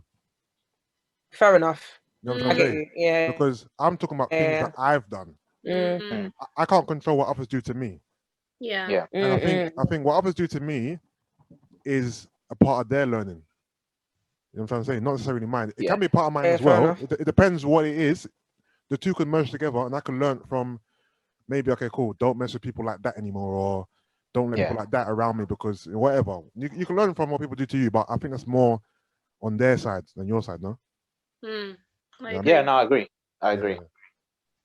When you put it like that, it's actually quite exciting. Life sounds very exciting, actually. I feel when you put it that way, it's like no matter what you've gone through, the next step is an opportunity to do better, to be better, to experience better. And I think that's a positive attitude to have, really. But that depends on people's perception of life, because some people don't have that durability, don't have that kind of, okay, you know what, I'm gonna learn from this. Some people, after one bad experience, worries me, and the whole world is great. Jason, that was me. Listen, you're it's so mad, because I always say, like, if those that are like really close to me, that were around me, like teenage years to like I was a walking victim. You know what I mean? But the thing is, I wore that victim badge with honor and pride. My thing was, listen, if I'm gonna no. I graduated from the school. If I pity party or like my life is shit, I'm wearing it with a badge of honor and I'm graduating with a first class degree. I could so be that person, and I guess I'm not that way anymore. Yeah, but it's mad to think that I was that way, especially because of how I am now. And I was gonna ask you, do you think, coupled with you getting into fitness, it helped you push through and have that resilience? So you went from maybe the worries me and wearing your thing, but once you started achieving your goal through fitness, it almost changed your attitude subconsciously, so that now you have that thing about, well, no, actually I can do it. Partly. Just a thought. Yeah, I feel like that's why I always say this though. Like the only reason why I got into fitness was because I was in such a shit place anyway. It weren't even to do with my physical; it was all my mental. Yeah. So it forced me, because it was like I had no. You know what it is? You know when you hit rock bottom and you have no other. There's no other way of doing things now. It's like and I generally got. You know when you get so exhausted, I'm tired to the point where it's either don't be here anymore or change shit, because I can't continue down this road. Like, I mean, so it got that bad for me. That's why I had no other option but to shift. If that makes sense. Yeah. No, yeah. Gina, you're speaking to the choir here. Because to be honest, I think this last year, fitness definitely did help. Yeah, I think this last year definitely kind of coupled that whole sense of like, I literally, as sad as I was, I actually couldn't remember the last time I was happy. It was weird. Wow. Someone asked me a question, I was like, when was the last time you was happy? I was like, I don't remember. And I just started going gym. Like, I've been gymming before, but literally like concentrating properly and just training well. Obviously COVID has messed it up, but generally it gave me something for my mind to focus on, and generally my outtake on life became better because I had something to focus on, and I wasn't like worries me, and like I don't want to talk to nobody. I just want to, because loads of people that know me, I didn't speak to loads of people for ages. I'd be there, but I'm not present. Yeah. But Jim kind of helped me. That's why I say you're talking to the choir when it comes to that. Yeah. And even going back to what I was saying about the learning thing. I hear you. Don't get me wrong. Learning doesn't happen sometimes straight away. It might take you 5 times to learn your lesson in it.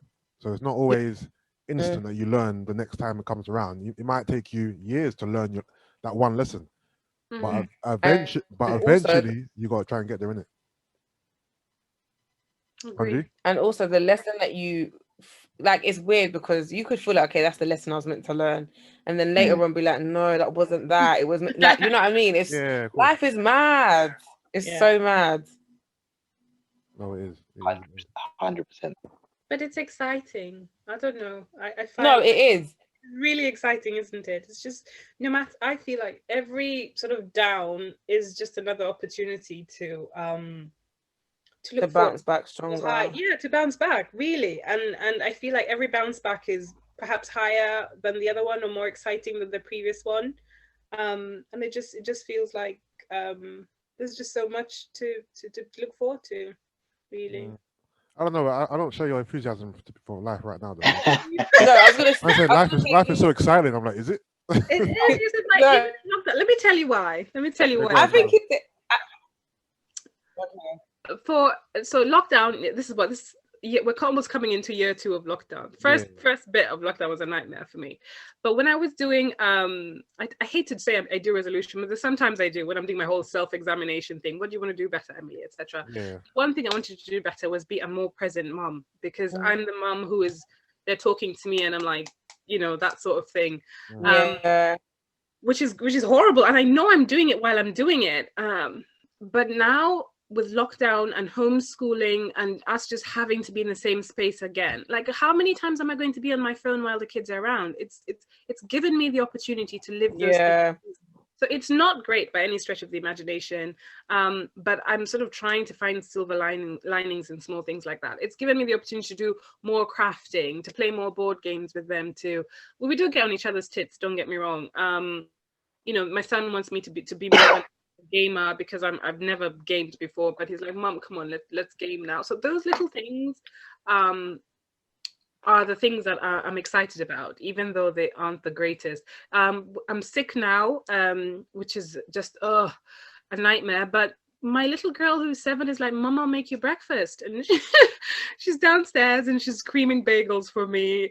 Boy is making me lunch as well, and it's just the little things like that. I think I'm more present with them. I'm more grateful for the little things, even though, for example, they make me breakfast, but it means when I go to the kitchen, it's a hot mess. Everything's been used, even though it was just one bagel.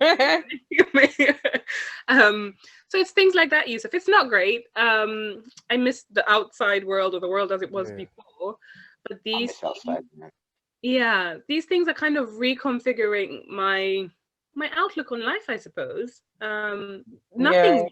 I would have said on any given day that being a mom was the most important thing, but I would be saying it from an intellectual place, if that makes sense. But now I feel like I can say it with more chest, because I'm actually trying to live it, in the confines of lockdown. Would you say that you live more for your kids or for yourself? It's a struggle, Yusuff. It's one that sometimes I'm even embarrassed to consider. Because there is a part of me that really, really just wants to live for myself. And it's pushed me to do things like quit my job, my last career. I've given up law, which was something that I had picked up just 3 years prior. Because again, I'm doing that whole, who are you, what do you want, Emily business.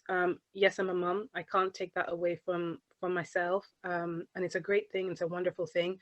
But being a mum isn't all of who I am, and I'm acutely aware of that. And I want to know who I am when I'm not a mum. Who am I? What are the things I enjoy doing, etc., etc. And it's going to be, I'm sure it's a process. It's a painful one for me personally, but I'm trying to find my standing. I feel like this is the second chapter of my life. This is so interesting, because I feel like I hear a lot of mums talk about this and talk about kind of losing themselves after childbirth and like becoming a mum. And I'm not a mum yet. And I can only hope that I'm able to kind of find some sort of balance, because it seems like it's something that a lot of people struggle with. Like, it's so common in motherhood, especially like in the early stages. And like you said, you literally had to give up your career, something that you probably love and are extremely passionate about, for the sake of your kids.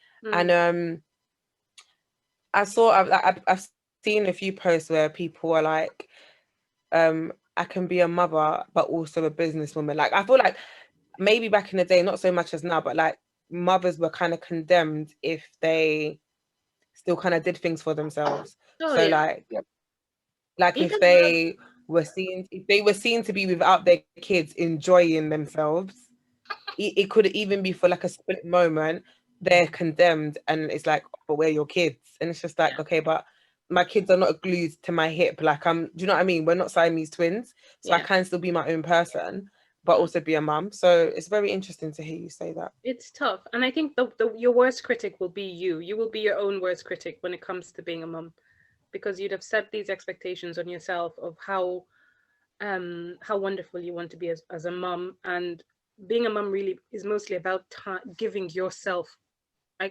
don't know how best to describe that, but you give not just the time and all that, but you just being present. Really, you have no time to consider much else, depending on what support systems you have.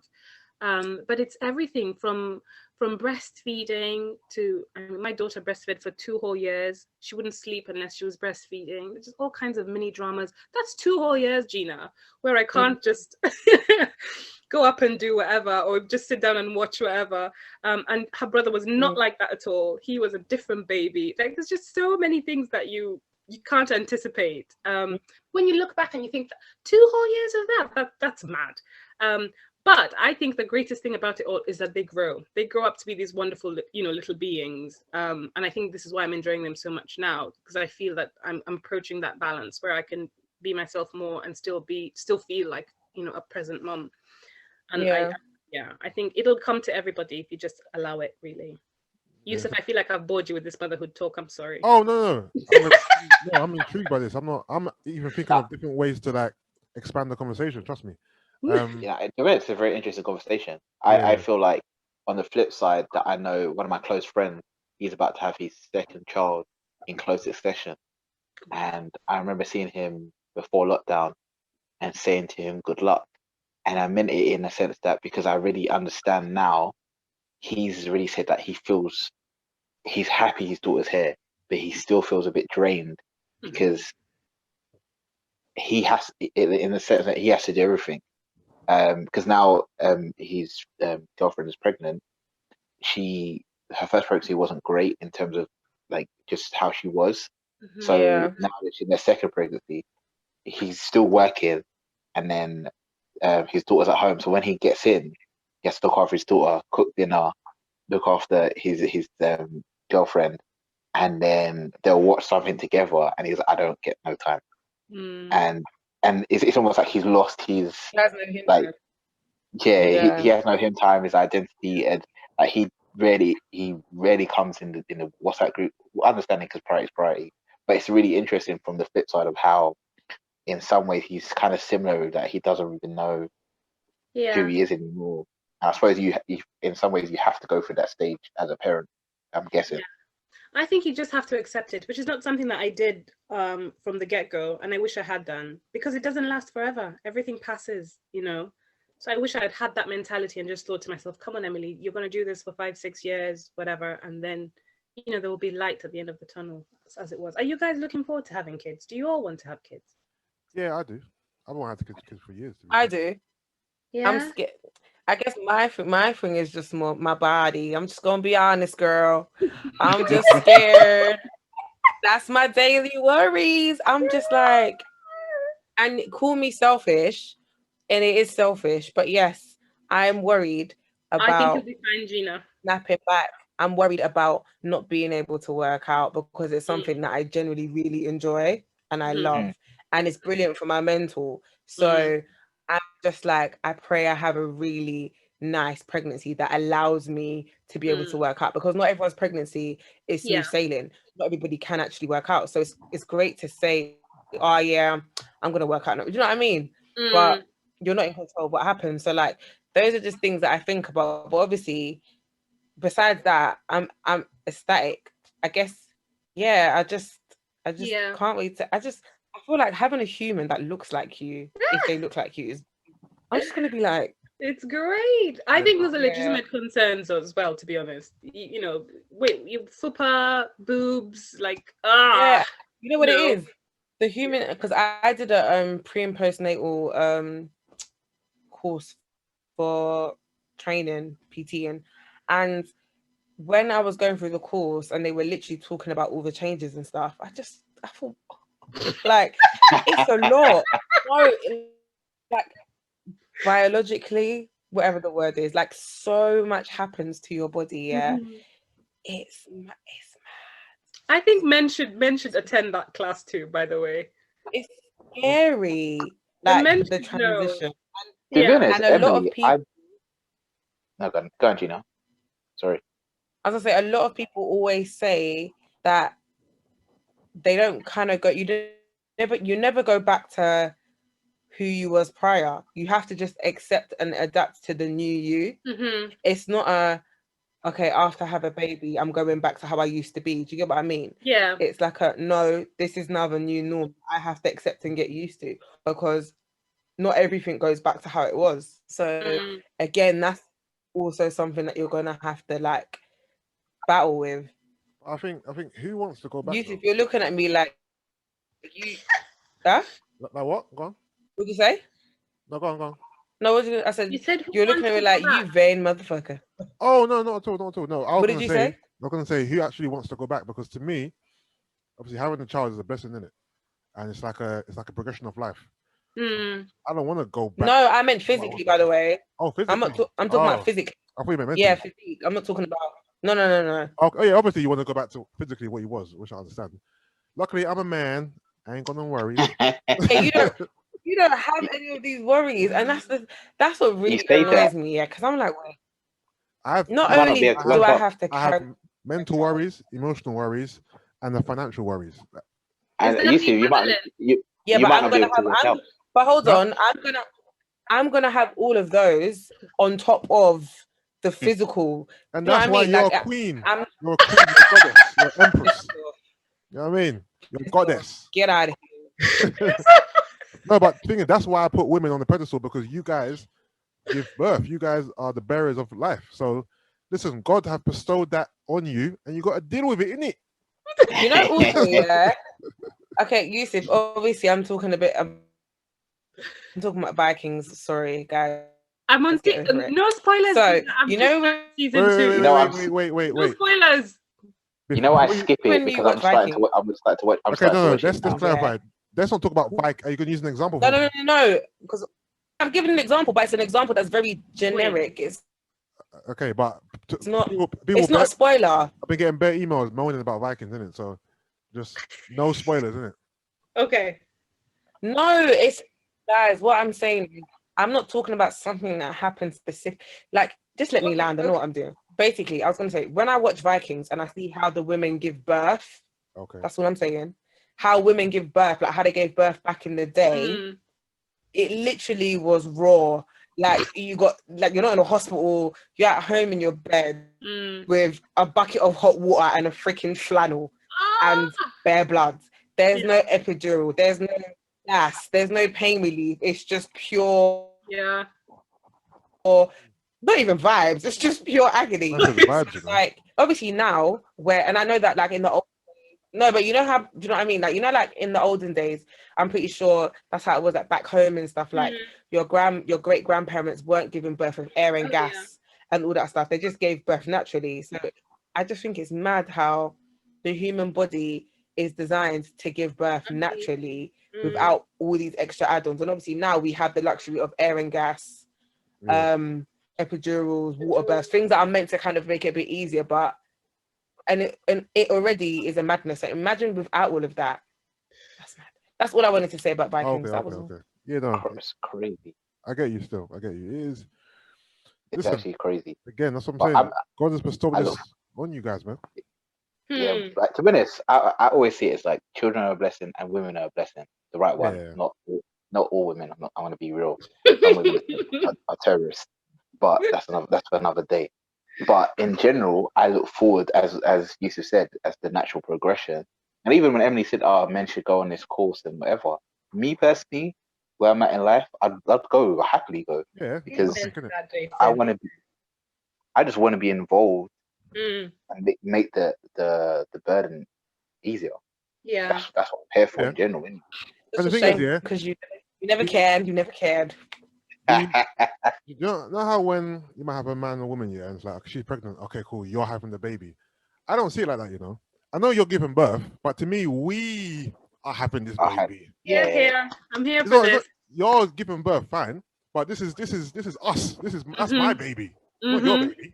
No, no, I get it. Our baby. I do get it. Yeah. I definitely get it's an hour.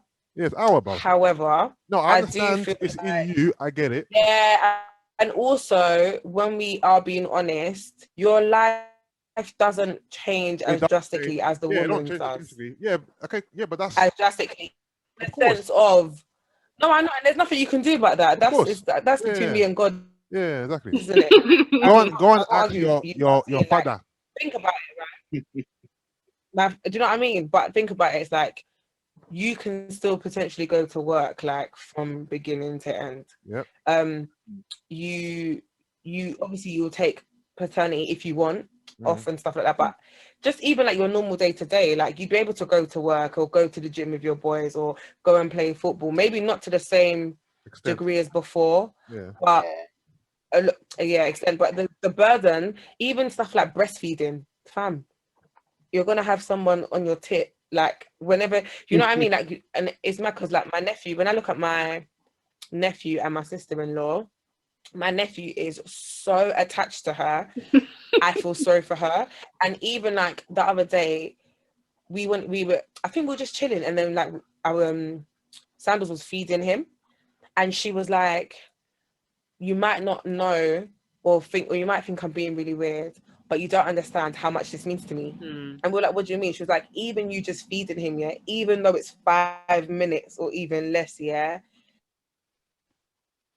like, it's such a bird, it's such a relief. It's just relief. Like I can sit down and look at my phone, or I can, you know what I mean, like, because he's so attached to her, like it's ridiculous. And it's not like he doesn't go to his dad and stuff, but he's a proper mummy's boy, and you can tell it becomes overbearing at times. And every child is different. You almost can't preempt, how you're going to be or how that child is going to be in terms of attachment and feeding and all that stuff. Because like I say, my son was just an amazing child. He bedtime routine spot on from 6 months. He was in his own crib. He would have a story, feed, rub his back, he'd burp, fall asleep, straight into bed, wake up 6 a.m. No fuss. None whatsoever. His sister, oh my God. I think I'm still traumatized. She would not sleep unless my boob was in her mouth. She would not sleep. Nothing. We tried absolutely everything. I remember one night I was up clean, she was changed, she would not sleep, and just pacing. And when you've had, sometimes you have residual back pain or hip pain or whatever, and you're carrying this little thing and you're stressed the fuck out.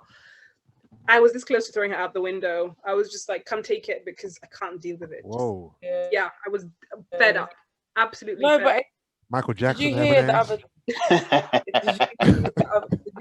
And that's the thing, postnatal depression is real. Like, you hear stories of mothers, okay, trigger warning, by the way. You hear stories of mothers, like, unfortunately, not being in the best mental state and as a result, harming their kids, or like, and it's out of their control. Listen, just give the baby to me. It's fine. I'm here. That's true, but you see, Daddy had to work the next day. Plus, also there was the other kid. So in my mind, I'm thinking, give him some grace. Give him some grace. He's already dealt with, like, he came back from work in the first place. He did dinner. He cleaned up. He sorted the other one out. Put it to bed. He has to be up in the morning to go to work. So in my mind, I'm like, do your bit. Do your bit. But at some point, eventually, anyway, I remember phoning my mum and saying, I'm coming, booked a flight and went to Uganda for 6 months because I couldn't. What, with your child or without your child? With my child. Oh, I was gonna say that was a vital question there. Man, backed up the plane, you know. 6 months. So, I'll be back. No, but the thing is, and back home, you have a lot of support. So much. And my mum, every household has someone that would look after your child for you. Yeah. Back home, it's too easy. So I understand why mothers do that, where they go and they stay there for like 6 months to a year, because you get a lot more hands-on support back home than you would over here. Yeah, and then you don't. And if it's a cost thing. Sorry, I was saying you don't have to do the other housework. Like your house is going to be cleaned for you, your food is going to be cooked, your laundry is going to be done for you. More often than not, you'll have someone drive you around if you need someone to drive you around. Like really, you have no worries. My mum to this day can't believe that I am running a home on my own. So since getting my positive COVID test, she's like, "Oh my God, how are you gonna do this?" And it's my norm now. But she can't fathom it. She can't, because she didn't have this experience. She just cannot imagine being sick and still having to look after 2 kids, clean your house, cook for them, you know, etc. She cannot imagine what that's like. Yusuff, I don't know about you, but I'm taking notes here from the ladies in terms of the option of going back home. But if you meet said partner, so what's your family life like? Has he got like to ask the question? Listen, my sister-in-law, after my nephew was born, after 3 months, she upped and left for like a year. She was like, peace. You need to be ready to buy those tickets. Yeah, but you can't take my baby away for a year. That's what my ex-husband said. He had to come eventually. You can't take my baby away for a year. He was very upset. He was very. He still mentions it today. He still mentioned, because when we came back, she didn't know him. That's what I'm saying. Yeah, no, and that's exactly what happened. But the thing was, and I guess the way my brother had to justify it was, he knew that the support that she needed, he was not going to give to her because he still has to work.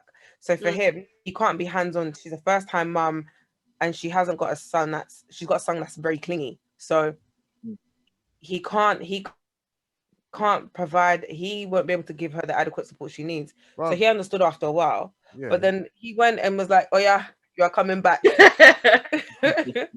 Yusuff, what would you do? I have some suggestions, but I want to hear what you would do. If my wife wanted to go for a year. If she was that stressed and it was getting on top of her, and I would say, okay, let's get a nanny then. Yeah. Nanny, cleaner. But she might say no. No, fair enough. House help. Or maybe we can, let's assume that both our mums are still here and they're both retired. Maybe move one of our mums in the house to help out with the baby, help out with little things here and there. But you going abroad is the last option. Let's exhaust all options here first. Yeah. If you're still unhappy, then fair enough. You can go, but I'll be there every so often. You know what I mean? I can't let my baby be away from me for a whole year. Yeah. Yeah, 100%. I think you need to mention a cleaner and a nanny. I think eventually those things are probably needed to help ease the burden. Yeah. Like, I know it may be an extra cost. You may have to look into it. But I think definitely the cleaner, the nanny may be a possibility if you can't get family help, because I feel like that support is definitely needed, because it is a full-time job, etc. And your family may be able to give you help that you never had before. Yeah, and also as a man, just step your game up as well. Like, I'll be able to, I'm gonna help more in it. Like, I can clean more, I can do more, I can cook more. Like, to me, being me, I can come home from work and still have a full evening of stuff. That's just me, innit? Right. Yeah. I'm tired, put my feet up, watch TV. Now, if there's things to be done because we've got a baby, then I'm gonna get to it. You know what I mean? Yeah. I think maybe as well as where we are in our life as well, because we've done a lot of things. So for us, having a child seems like it is always a blessing. But for us, it was I'm down. So I've really enjoyed life. Me personally, I've done holidays, done everything. So for me, having a child right now, I'm like, I don't need to speak to anyone really. Yeah, look after my child. You guys, I'm so jealous. I should have gotten married later. I've been in that mindset for years. Like, I remember when I was around, even G might know this, around 27, 28, whatever. I actually felt like if I had a child, it would like motivate me in life more. I think at that time, I think I lacked a bit of motivation. Like, I thought, if I have a child, that's going to give me a new lease of life. Yeah. Because now I've got someone else that I got to live for, basically. You're actually, and it's not a partner. This This is your seed. Yeah. So even so I think whenever I do have a child, it's gonna give me a new lease of life. Yeah. I I've heard of guys say that, to be fair, that have children and said, yeah, it just makes me feel like I need to do more. Yeah, do more, go harder, like, because now it's not just you're taking care of, it's your wife or your girl, whoever, and your child. So that's three mouths now, not just one. I'm excited to hear it. You know what I mean? But I think it's a mentality all men should have, to be fair. Yeah, definitely. Do you think this is how most men are, or are you guys kind of unique to this? I think. Okay, you're recording, right? What's that? You are recording because I don't have enough space, so stop recording. Yeah, no, I'm recording. On my end. I think. Yeah, I'm recording. Sorry.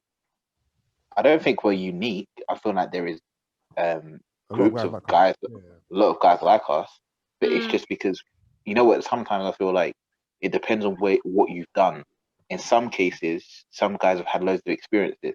Like, I've got a cousin that he's the opposite to me, but he has his children, but now he's almost living his life in this stage. I feel like you have two things where if you have children early, you go through the graft, etc., and then you have the second lease of life when they've already grown up, and now you can do your second holidays, maybe not party holidays, but you go and do, and you probably have more money now to maybe do things that you wanted to do.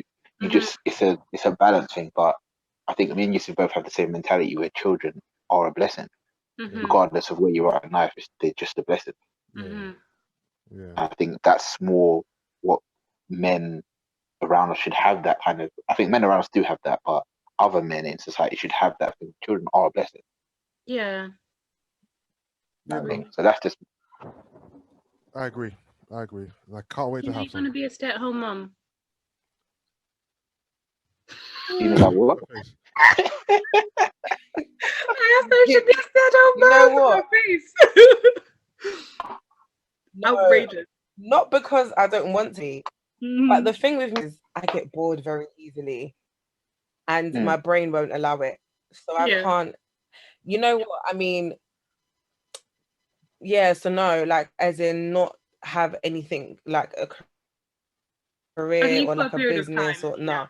So even if I still am at home, I'll still be doing my business or doing what I can do business-wise to kind of keep myself afloat, because I don't think mentally I'll be able to just, if that was the only thing, I feel like that's probably one of the ways that I will lose myself in terms of giving up what I really enjoy. Do you get what I mean? So even if it means being part-time or like, basically I'd want to find a way around it, but I can't imagine completely like giving everything up and being like, okay, cool, motherhood is my full-time career and that's it. I wouldn't be able to do that. I see. Guys, would you be happy with your missus staying at home full-time? If I had the means, if I have the means, cool. If I have the means, you can stay home for the rest of your life. If I have the means, but to be honest, it's all relative. Really, it's all relative. It's all relative to what she wants to do. Emily, if I have the means, inshallah, I have the means for you to stay at home and take care of the kids, then I don't care, because I have enough money. Sure, it wouldn't build some sort of resentment that why? No, but I want to work and make money, so I don't care if you're not making money, because it's not like you're at home and doing nothing and just living off my money. No, you're taking care of the kids. Like, I want to be in a position where that's an option, if I'm honest with you. Like, I don't know why I'm asking. I think I'm asking because where do you think the resentment comes from? Huh? Because the resentment should only come from if you come home and your wife's a bum. Yeah, if my wife's not doing nothing all day long, she's just on the gram. Then... like, you come home, the house is messy. Yeah, that's an issue. But if you're at home taking care of our kids, that's fine. It's true. That's the only time is that you have resentment, if your wife's a bum. Yeah. Or your woman's a bum. Doing nothing. And you're asking me for money every 5 seconds. Because that's what you're here. What do you want the money for? What do you need the money for? Would you give her a stipend then? You'd just be like, yeah, here's your monthly. No, I'll be asking her, why are you not working? No, this is my wife who hasn't got kids, I'm saying. Okay. She's at home doing nothing. Yeah. You can't be at home doing nothing all day long. I mean, it's all watching about daytime. I couldn't. Do you know what? I progression. Wake up, do yoga, go to the mall, I'm just thinking of like, you know, American films, Real like, Housewives. Yeah. taking care of. Yeah, wake up in the morning, do yoga, walk with the dog, go to the mall, catch up with your friend and have a coffee or a latte, and then go home and cook dinner, and then you get bored. Be a kept woman. But yeah, each to their own, I guess. But to be fair, as a man, no man, the thing is, if you're with a woman who does that, then you knew that from before anyway, because when you got with her, she wasn't doing anything anyway. Hey, but listen, people change, Yusuff. People change. Yeah, but let's look at it realistically. So I met you and you were employed, okay, for example, then you lost your job for whatever reason, and now are you trying to get a new job?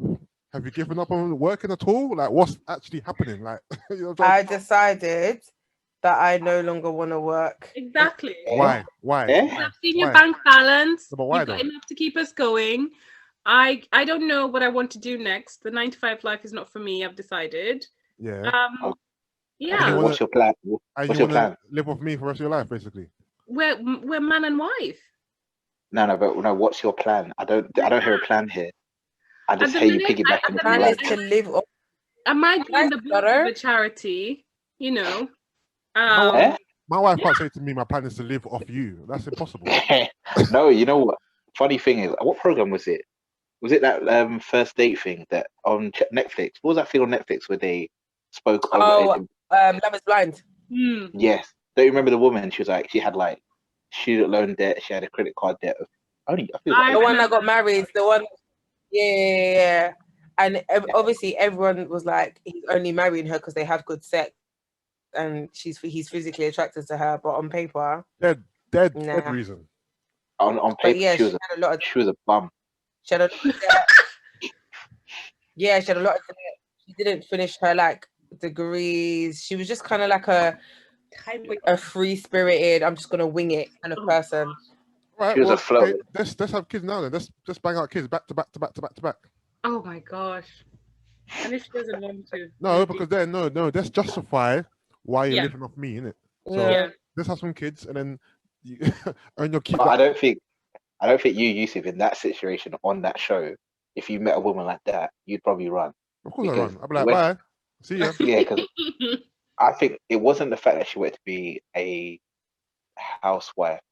It was the fact that she said there was something that she, I have a credit card just for shoes, and I got up bill for 800, and you know what I'm saying? Like I was like, but that shows. Do you know what annoys me? Do you remember when she went over to his house? You know when they first get to see where each other live, and she was just like, oh, like he lives like a single bachelor. Like she weren't really in he lived, and I just thought, well, hold on a minute. You're carrying all this debt into this marriage, and you're coming to now talk about you don't like the way he lived. Entitlement. Yeah, no. See? We've learned two things about girls. Well, not learned two things about girls today, but we've rehashed two things: accountability and entitlement.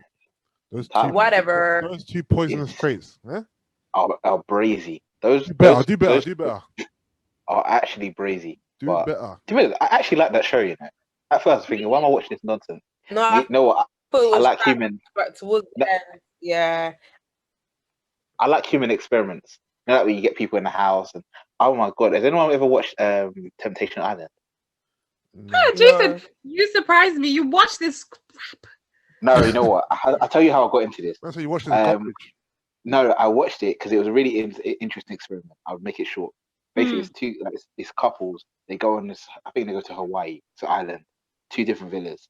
And what is there at some stage in a relationship where they question whether it's loyalty, is this person they want to be with, like etc. So the guys and the girls, there's a couple. I think there's 6 couples. What happens is you stay the first night together, then you get split into a boys and girls villa. When you get to the villa, there is members of the opposite sex there that you may fancy or not, but you have to date them actively, like go on dates, with picnics, whatever, and you choose a day, etc. And then in between that, you get to see clips of your partner, but they're not in chronological order. They're just in random order. So what happens is obviously you see what was really interesting how the men reacted, because the men were like, yes, there's nice women here, but don't touch me, don't hug me. I'm here on the show, but please. There was one black guy. He was funny. He was a good-looking guy. So all the women were after him. He was like, look, just give me a hug. He said, no, I can't hug you because my girlfriend's outside the island, kind of thing. And even just obviously on the flip side, you get the guys with the women that was in their room, in their villa. So the guys, they're single. They're gonna move to the women anyway. Yeah. So I just let's have a little wine and and etc. But the actual chaos during the whole thing was really interesting because what you realize is some people didn't know their partner and they had better connections with other people because they're there for 30 days. It's not fair though. Where is this on Netflix? No, it was on Netflix. It's coming on Channel 4 now. Channel 4, I can't remember. It's coming on Channel 4 now. Like, can I watch it on like 4 on demand? Yes, I think it's coming on there. Okay. When I see it, I'll message you too. But it's actually just really interesting because there's one of the dynamics where there's one girl, she's really emotional, and you're trying to understand why she's just always crying. But then you realize the guy she's with is an arsehole, and it kind of feeds into where they are and why they're on the show. And some of the couples, the women said for them to go on the show. Oh right. And I'm not gonna spoil it for you, but you should watch Put a Ring on It, Jason. I can't believe you enjoy these shows. My mind is blown. Yeah. No, I like. No, you know what? I don't. No, Put a Ring on It is on Oprah's network, so OMTV, and it's basically got like a relationship psychologist or whatever, and it's basically couples who are at a stage of they're like at a stumbling block as to whether they're going to get married or not, right? So with one of the couples, they've been together for 8 years. He proposed to her before, and he obviously got scared, so kind of called off the engagement. And then they're still together, but they're obviously that caused a lot of trauma. So now he's ready to get married. She's not ready. And they're just at that stumbling block. Another couple who've been together for like 3 years. And she doesn't really trust him based on like the beginning of their relationship. Like each couple has like their own issues. And so what they do is they have to go on dates with random people. So the show and the psychologist pairs them on dates with people that like are their match or who ideally they would go for. And the idea is for them to see whether they have another connection with another person or whether the situation that they're in is the situation that they're meant to be in. Because obviously sometimes you might feel like this is where you're meant to be, but it's because it's all you know. Yeah. And so it was really interesting to watch because you also like if you liked someone, you could go on another date with them. So like obviously if you go on a date with the same person more than once or twice, it's just a bit like do you get what I mean? And there was like one guy who he went on a date with a girl like 4 times, and his missus was just like, I know. And even us as the audience, it was thinking, yeah, it's mad. But it's really interesting about the experiment. And even when you get to the end, and they do the reunion, you realize that like with some of them, it's still a force. Do you get what I mean? But and like some of like with I don't want to ruin it for you, but I think if you like those kind of shows, then you should definitely give it a go. And it's a black show. Yeah. So yeah. Okay. I just like the human experiment of it, and just the thing of I think one part that drew it to me is how the men acted wasn't how women would expect them to act when they're around women that are attractive. There was like this opposite with men were like, nah. Were all the men behaving like that, Jason? You know what? A majority of them were. There was one or two that weren't, which happened. But then it was really interesting when the women got the attention that they may have been getting from their boyfriend. That's where there was the issue was. Interesting. Hold on, so you're a couple on this show? Yeah. And you go on dates with other people? Yeah. Yeah, but Yusuff, you're staying in different villas, but you're around women that you may fancy, and these women. Yeah, yours is worse because you're on an island and the thing is, you're staying with people that you're clearly attracted to. But are these couples going? Are they going on the show because is there like a rocky relationship, or are they like solid? Yeah, they're some of them are in a like a point in their relationship. Some of them think they're solid, but they want to test it out to see if this person is really for them. Okay. And me personally, that can't run because there's certain things when the clips show, I'll be on the other side of the island before everyone else. You're not having it. No. So you go to the show with your partner, but you both go on different sides of the villa or something? Yeah, different island sides of the island. Completely. And then you watch, Yeah. every day you watch the footage from her island. Yeah. And random clips. Impossible. Impossible. So I should see my woman going on dates with other guys. It's not happening. And you know what's mad is because to see them gaming them. Like, like the little things guys might do. Yeah. And you're like, this guy is, I don't like this. Especially if she might reciprocate it. It's like, what's going on? But the thing is, if you go on that show, that means you're going on that show because you want to be wooed somehow, no? No, I think it depends though, because I think if you are in an unsure place, if you survive. I'm going back 1 second. Cool. Okay, yeah. If you're in an unsure place and you go on that show, if you survive, then you're meant to be together. If you're not, then it is what it is. I feel like I wouldn't go on there thinking I want to be rude. I feel like I'd be going in there because I genuinely want to know whether we're actually meant to, like, whether even I'm as invested as I feel like I am. Do you know what I mean? Because in your head you might feel like, you know what, this is where I want to be. I don't like anyone else or whatever. And then go on the show and realize that, you know what, I don't even have a connection with my own partner, let alone, but I've got one with this guy that I've just met, and etc. etc. So yeah, I don't think it would be to be rude. I feel Well, I don't know. If you go on there, then the relationship isn't solid, isn't it? That's what I'm saying. It's you're in trouble. You're in trouble. Yeah, but that's the whole point of going on the show, innit? You're in trouble, and you wanna. Whether or not it's for real. Yeah. Okay, I hear that. I just feel like it's a recipe for disaster. It is, isn't it? No, but then that's the thing, though, because you could actually come out and be like, nah, like. No, but not really, because okay, cool. Just because, let's just say I go in thinking that our relationship's on the rocks, yeah.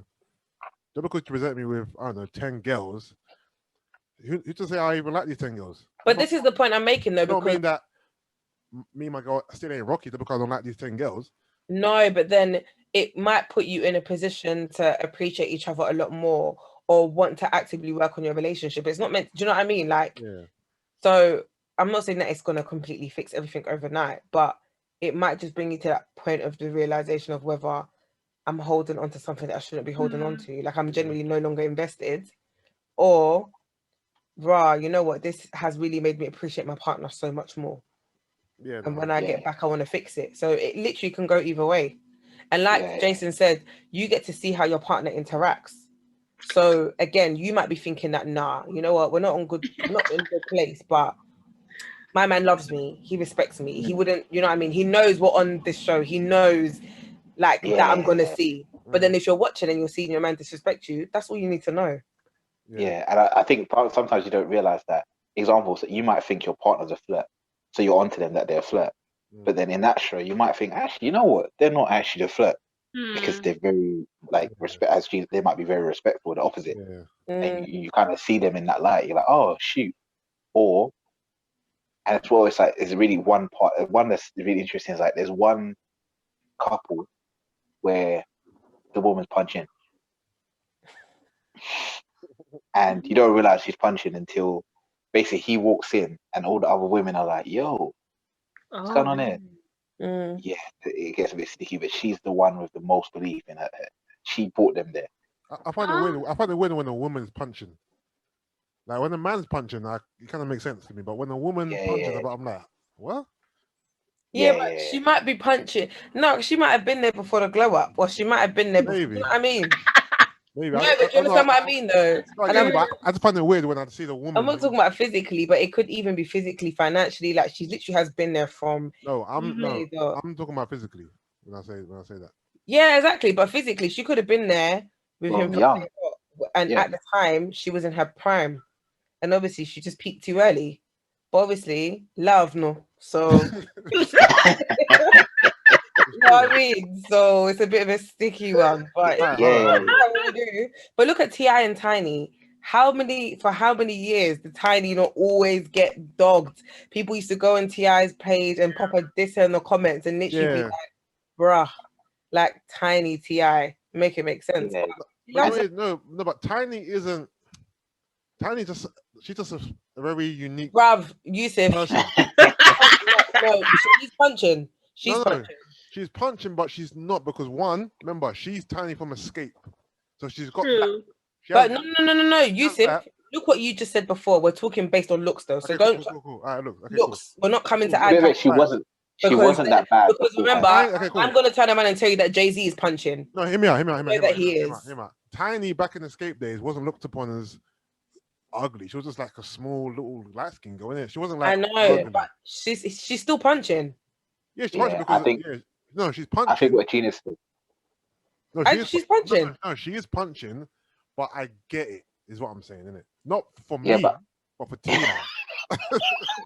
No, but I feel like that's the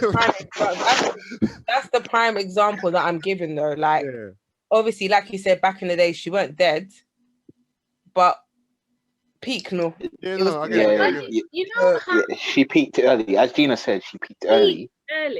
Listen, so them girls that peak early, but listen, there's a few. So we always get told as females that men are visually, driven. Oh, by the way, men peak early too. By the way, this isn't exclusive. Some men. We know this. No, everyone peaks at different times in life. Yeah, of course. I've known a lot of girls who peaked in college, and I'm like, look at you now, thinking, right? I used to fancy the pants off you, boy, but listen. Oh, Jason, why does it sound like you know what he's talking about? Because you've been there. Everyone's been there. I've been there. Where you're like, that they used to fancy the pants off back in the day, whether it be school, college, uni, whatever. 10, 20 years later, like, what happened? Damn, homie. But you know what? You were the man. Can I be honest with you? Yeah, you know that a lot of this stuff is down to lifestyle. Like, No, I agree. I'm a lot of it is down to lifestyle and how you take care of yourself. And for me, it's not even just about going to the gym.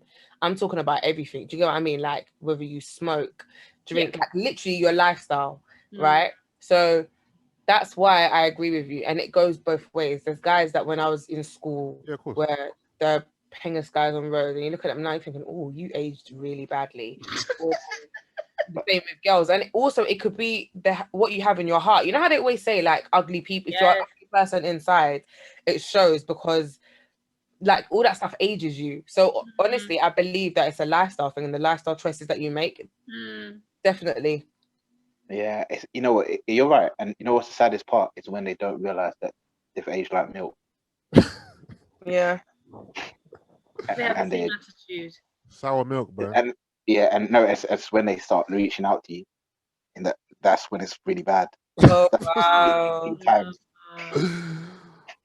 That's why Yusuff laughing, because that's a guy. So, hey, handsome. No. But the thing is, Jace, have you ever, gone there anyway just because you used to fancy her? Like, you know what? Fuck it, I used to fancy you, innit? Just, you know what I mean? For like, old time's sake, innit? Yeah. Guys only do that if you're still somewhat reminiscent of the day. Yeah. If they don't look anything like it, it's a bit, you're selling yourself short. Because you don't really. Yeah. I mean, one time there was a girl. Yusuff, share. No, there's a girl that I used to work with, innit? Yeah. She was fine.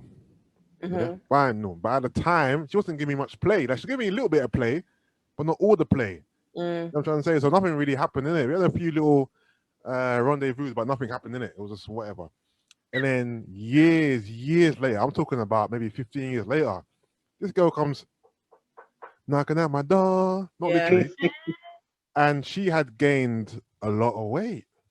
Oh, like that figure 8 looked like 88 now. You know what I'm trying to say? It wasn't the same. No, it wasn't the same. No, I hear that. But because we had something back then, and because I mean you're still a bit cute, like you're still the same person, of course. Yeah, but you just weren't what you were back then. Like, I wish you were not back 15 years ago. I'd have been happier. But so after, listen, I told you, nostalgia took me. You get me? couple rendezvous just for old time's sake, innit? You know what I mean? And plus, the Nash was still back there. It was still back, but it was just, remember, it went from a 8 to an 88. But I can handle 88s. I can handle the 88. I can handle the 88. You know what I'm trying to say? Have you guys ever do you ever think back here and think about people who I guess you were reaching back in the day, and now it's now they're reaching. Yeah, now I find it proper. It's yeah. Look at her. Look at her. She's bare chuffed. No, because it brings you joy. Because you know when you're thinking, right, I proper didn't believe in muscles. I was very you know what I mean. And now I'm just thinking. Also, hold on. Now that we're on this topic, I remember in uni, I remember Jason got voted the best looking guy. Is it? It was you and Locks, in it. Locks was second, and he was first. I was like, go on, Jason. Locks got second. Yeah, Locks was second. I'm dead. You know what the maddest thing is? Me and Locks became really tight just because one girl at the time was trying to make me jealous because she said, "Oh yeah, Locks is interested in me." Oh, was it? And I was like, "Huh?" So? She's like, "Yeah, he's the new hot guy." I was like, then me and him became bridges. Okay. Literally just after that, but it was mad because, to be honest, even that hype, I didn't actually ever entertain it. There was points I probably did in the first year, but I was really trying not to entertain it because I just didn't. It's one of them things where you entertain it, then it takes you another place you don't need to be in life in general. Yeah, I hear that. But yeah. I can't believe you did that, Yusuff. It's a proper thing for guys, isn't it? Look, crushes don't die. They get I find it Wait, hold on. fascinating. But here's another one. I think I told this before. Yeah, there was in secondary school. Yeah, let's just say I was in year. Oh, the older girl. Yeah, I was in year 8 maybe. Yeah. So there was a girl in my school. Yeah, the finest girl in my whole school. Yeah. And I hope that no one listening to this knows who I'm talking about. I believe she might have been in year 10 or 11 when I was in year 8 or whatever. So to me, I'm just no one to her, innit? I'm just a little man. She don't even know who I am. I don't exist in her world. But I know who she is. Yeah? I know who she is, yeah. Fine as hell. Like, to me, she was the buffest girl in the whole school. Not in a million years because I ever think I could talk to her. One, because she's in year fucking 11 and I'm in year 8. But two, because she's fine as hell. Fast forward almost, I don't know, 20 years. You know what I mean? We met online, and she swears that she remembers me from school, but I'm like, impossible. You don't know me from school. You just see me now. And obviously, I've told you I know who you are from school. So now you're trying to pretend that you know me just for conversation's sake. You don't know me from school. It's fine. It's fine. It's fine. But let's just say that a childhood fantasy came true. And I was like, raw. Like, I bagged the girl from school. Yeah. 20 years later. It's a mad thing. That's interesting. I've been on the flip side of that, Yusuff. Oh, is it? Go on. What does that mean? Tell us more. So I've had someone. Someone has been Yusuff with me in that situation. If that makes sense. Okay. So okay, got it. Did anything transpire? It did. There you go. Bluetooth nudge. But I still find it weird. That someone can hold on to something like that for years. But no, but it's not really holding on to it.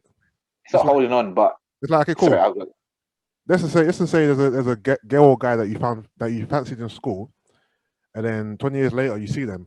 You ain't been thinking about them for 20 years at all. Yeah. But I've just seen you. It's like, oh, rah, hey, long time, whatever. I happen to be single. You're still fine. So yeah, I have a saying that crushes don't really die. If I liked you back then, of course, and I meet you now, and you're still fine. Yeah, you're still fine, and you're available. Hey, I'm gonna shoot. Okay. Stars have aligned. Yeah. No, fair enough, because I always see it as you're both meant to be where you're meant to be in it. And obviously at the time it was a bit premature, but who's to say that you can't rendezvous, where to my place, say to at the time. I like who you did there. But that's life though, to be honest. But if you're a bit higgy hagger, yeah. Then it's not gonna happen. No, just Timing. politely. Timing. I'll just be polite and say I'm for display purposes only. That's all about timing. But it's annoying though when you used to fancy her when she was buff, and now she fancies you and she's not buff anymore. Yeah. That's and maybe that's how the stars have aligned. Yeah, but I don't want you no more. Now you ain't buff. There was a girl in college here that I think I said this on the pod before. I was infatuated with this girl, boy. I was in love with this girl. And then 20 years later I saw her and she lost it, bro. And not like the girl I said to the 88, like she still had something. But this girl, this girl lost everything. How? To the point where I'm like, okay, did I actually fancy you, or was I just deluded? Because where has it all gone? Yeah, but that's why I'm saying it's a lifestyle, though, isn't it? Because if you don't take care of yourself, it will show. Like, we all know this. So yeah, it's just about, and obviously it's about life as well. Like, life could throw some hard things at you where you're not even in a position to be able to like maintain yourself or look after yourself. So all those things come into consideration. Like, imagine like going to it's like, you know, when you go to school or you have family members that you then turn out to be addicts. It's crazy because obviously you would have never imagined or thought that their life would kind of lead them to that path. But it's true, life throws things at you and then you just kind of you kind of roll with it or you don't. And it's actually really sad when you think about that point as well, though, when you said about like seeing people that are now addicts, you're like, what's going, like, how did and or even suffering from mental health, and suffering from mental health to the point where they're even unrecognizable. Do you get what I mean? Yeah, and that's not something that's within their control. So that's true. That's true. No, I hear that. All right, shall we do songs of the week? What, we're not doing a Vikings No, not this week. We'll do Vikings when we're together. Fine. Do Vikings together. Fine. What I'm gonna do is can I just say, I just want to reiterate, shout out everybody who's watching Vikings because I put them on. It brings me joy, you know, when people tag me in their stories. I can tell it does. No, it brings me joy because it's a new person for me to kind of like just release my obsession to. And because they're watching it, the excitement is still there. People probably think I'm weird because they're thinking, Gina, you finished watching this ages ago. And yet, when I go to my explore page, let me even show you guys right now. Yeah, you are so excited right now. So look on my explore page. Who do you see? Wow! Like, listen, because I beat on their pages. Yeah, my explore page is literally full of Viking stuff that I don't follow. But every time I go to explore page, look at Ivor. Like, it's always there, like all the time. I love it. All right. I had started watching it and then given up, but then you started mentioning it, Gina, so I'm back on it. Just started season 2. It's hard still. Enjoy, my love. Enjoy. All right, everyone tell me their song in it, and then I'm just going to play it. Oh my God, Yusuff, this is especially for you. Can you guess what it is? Mary. What did she play? Shakles? Please. No, Emily. Don't do this.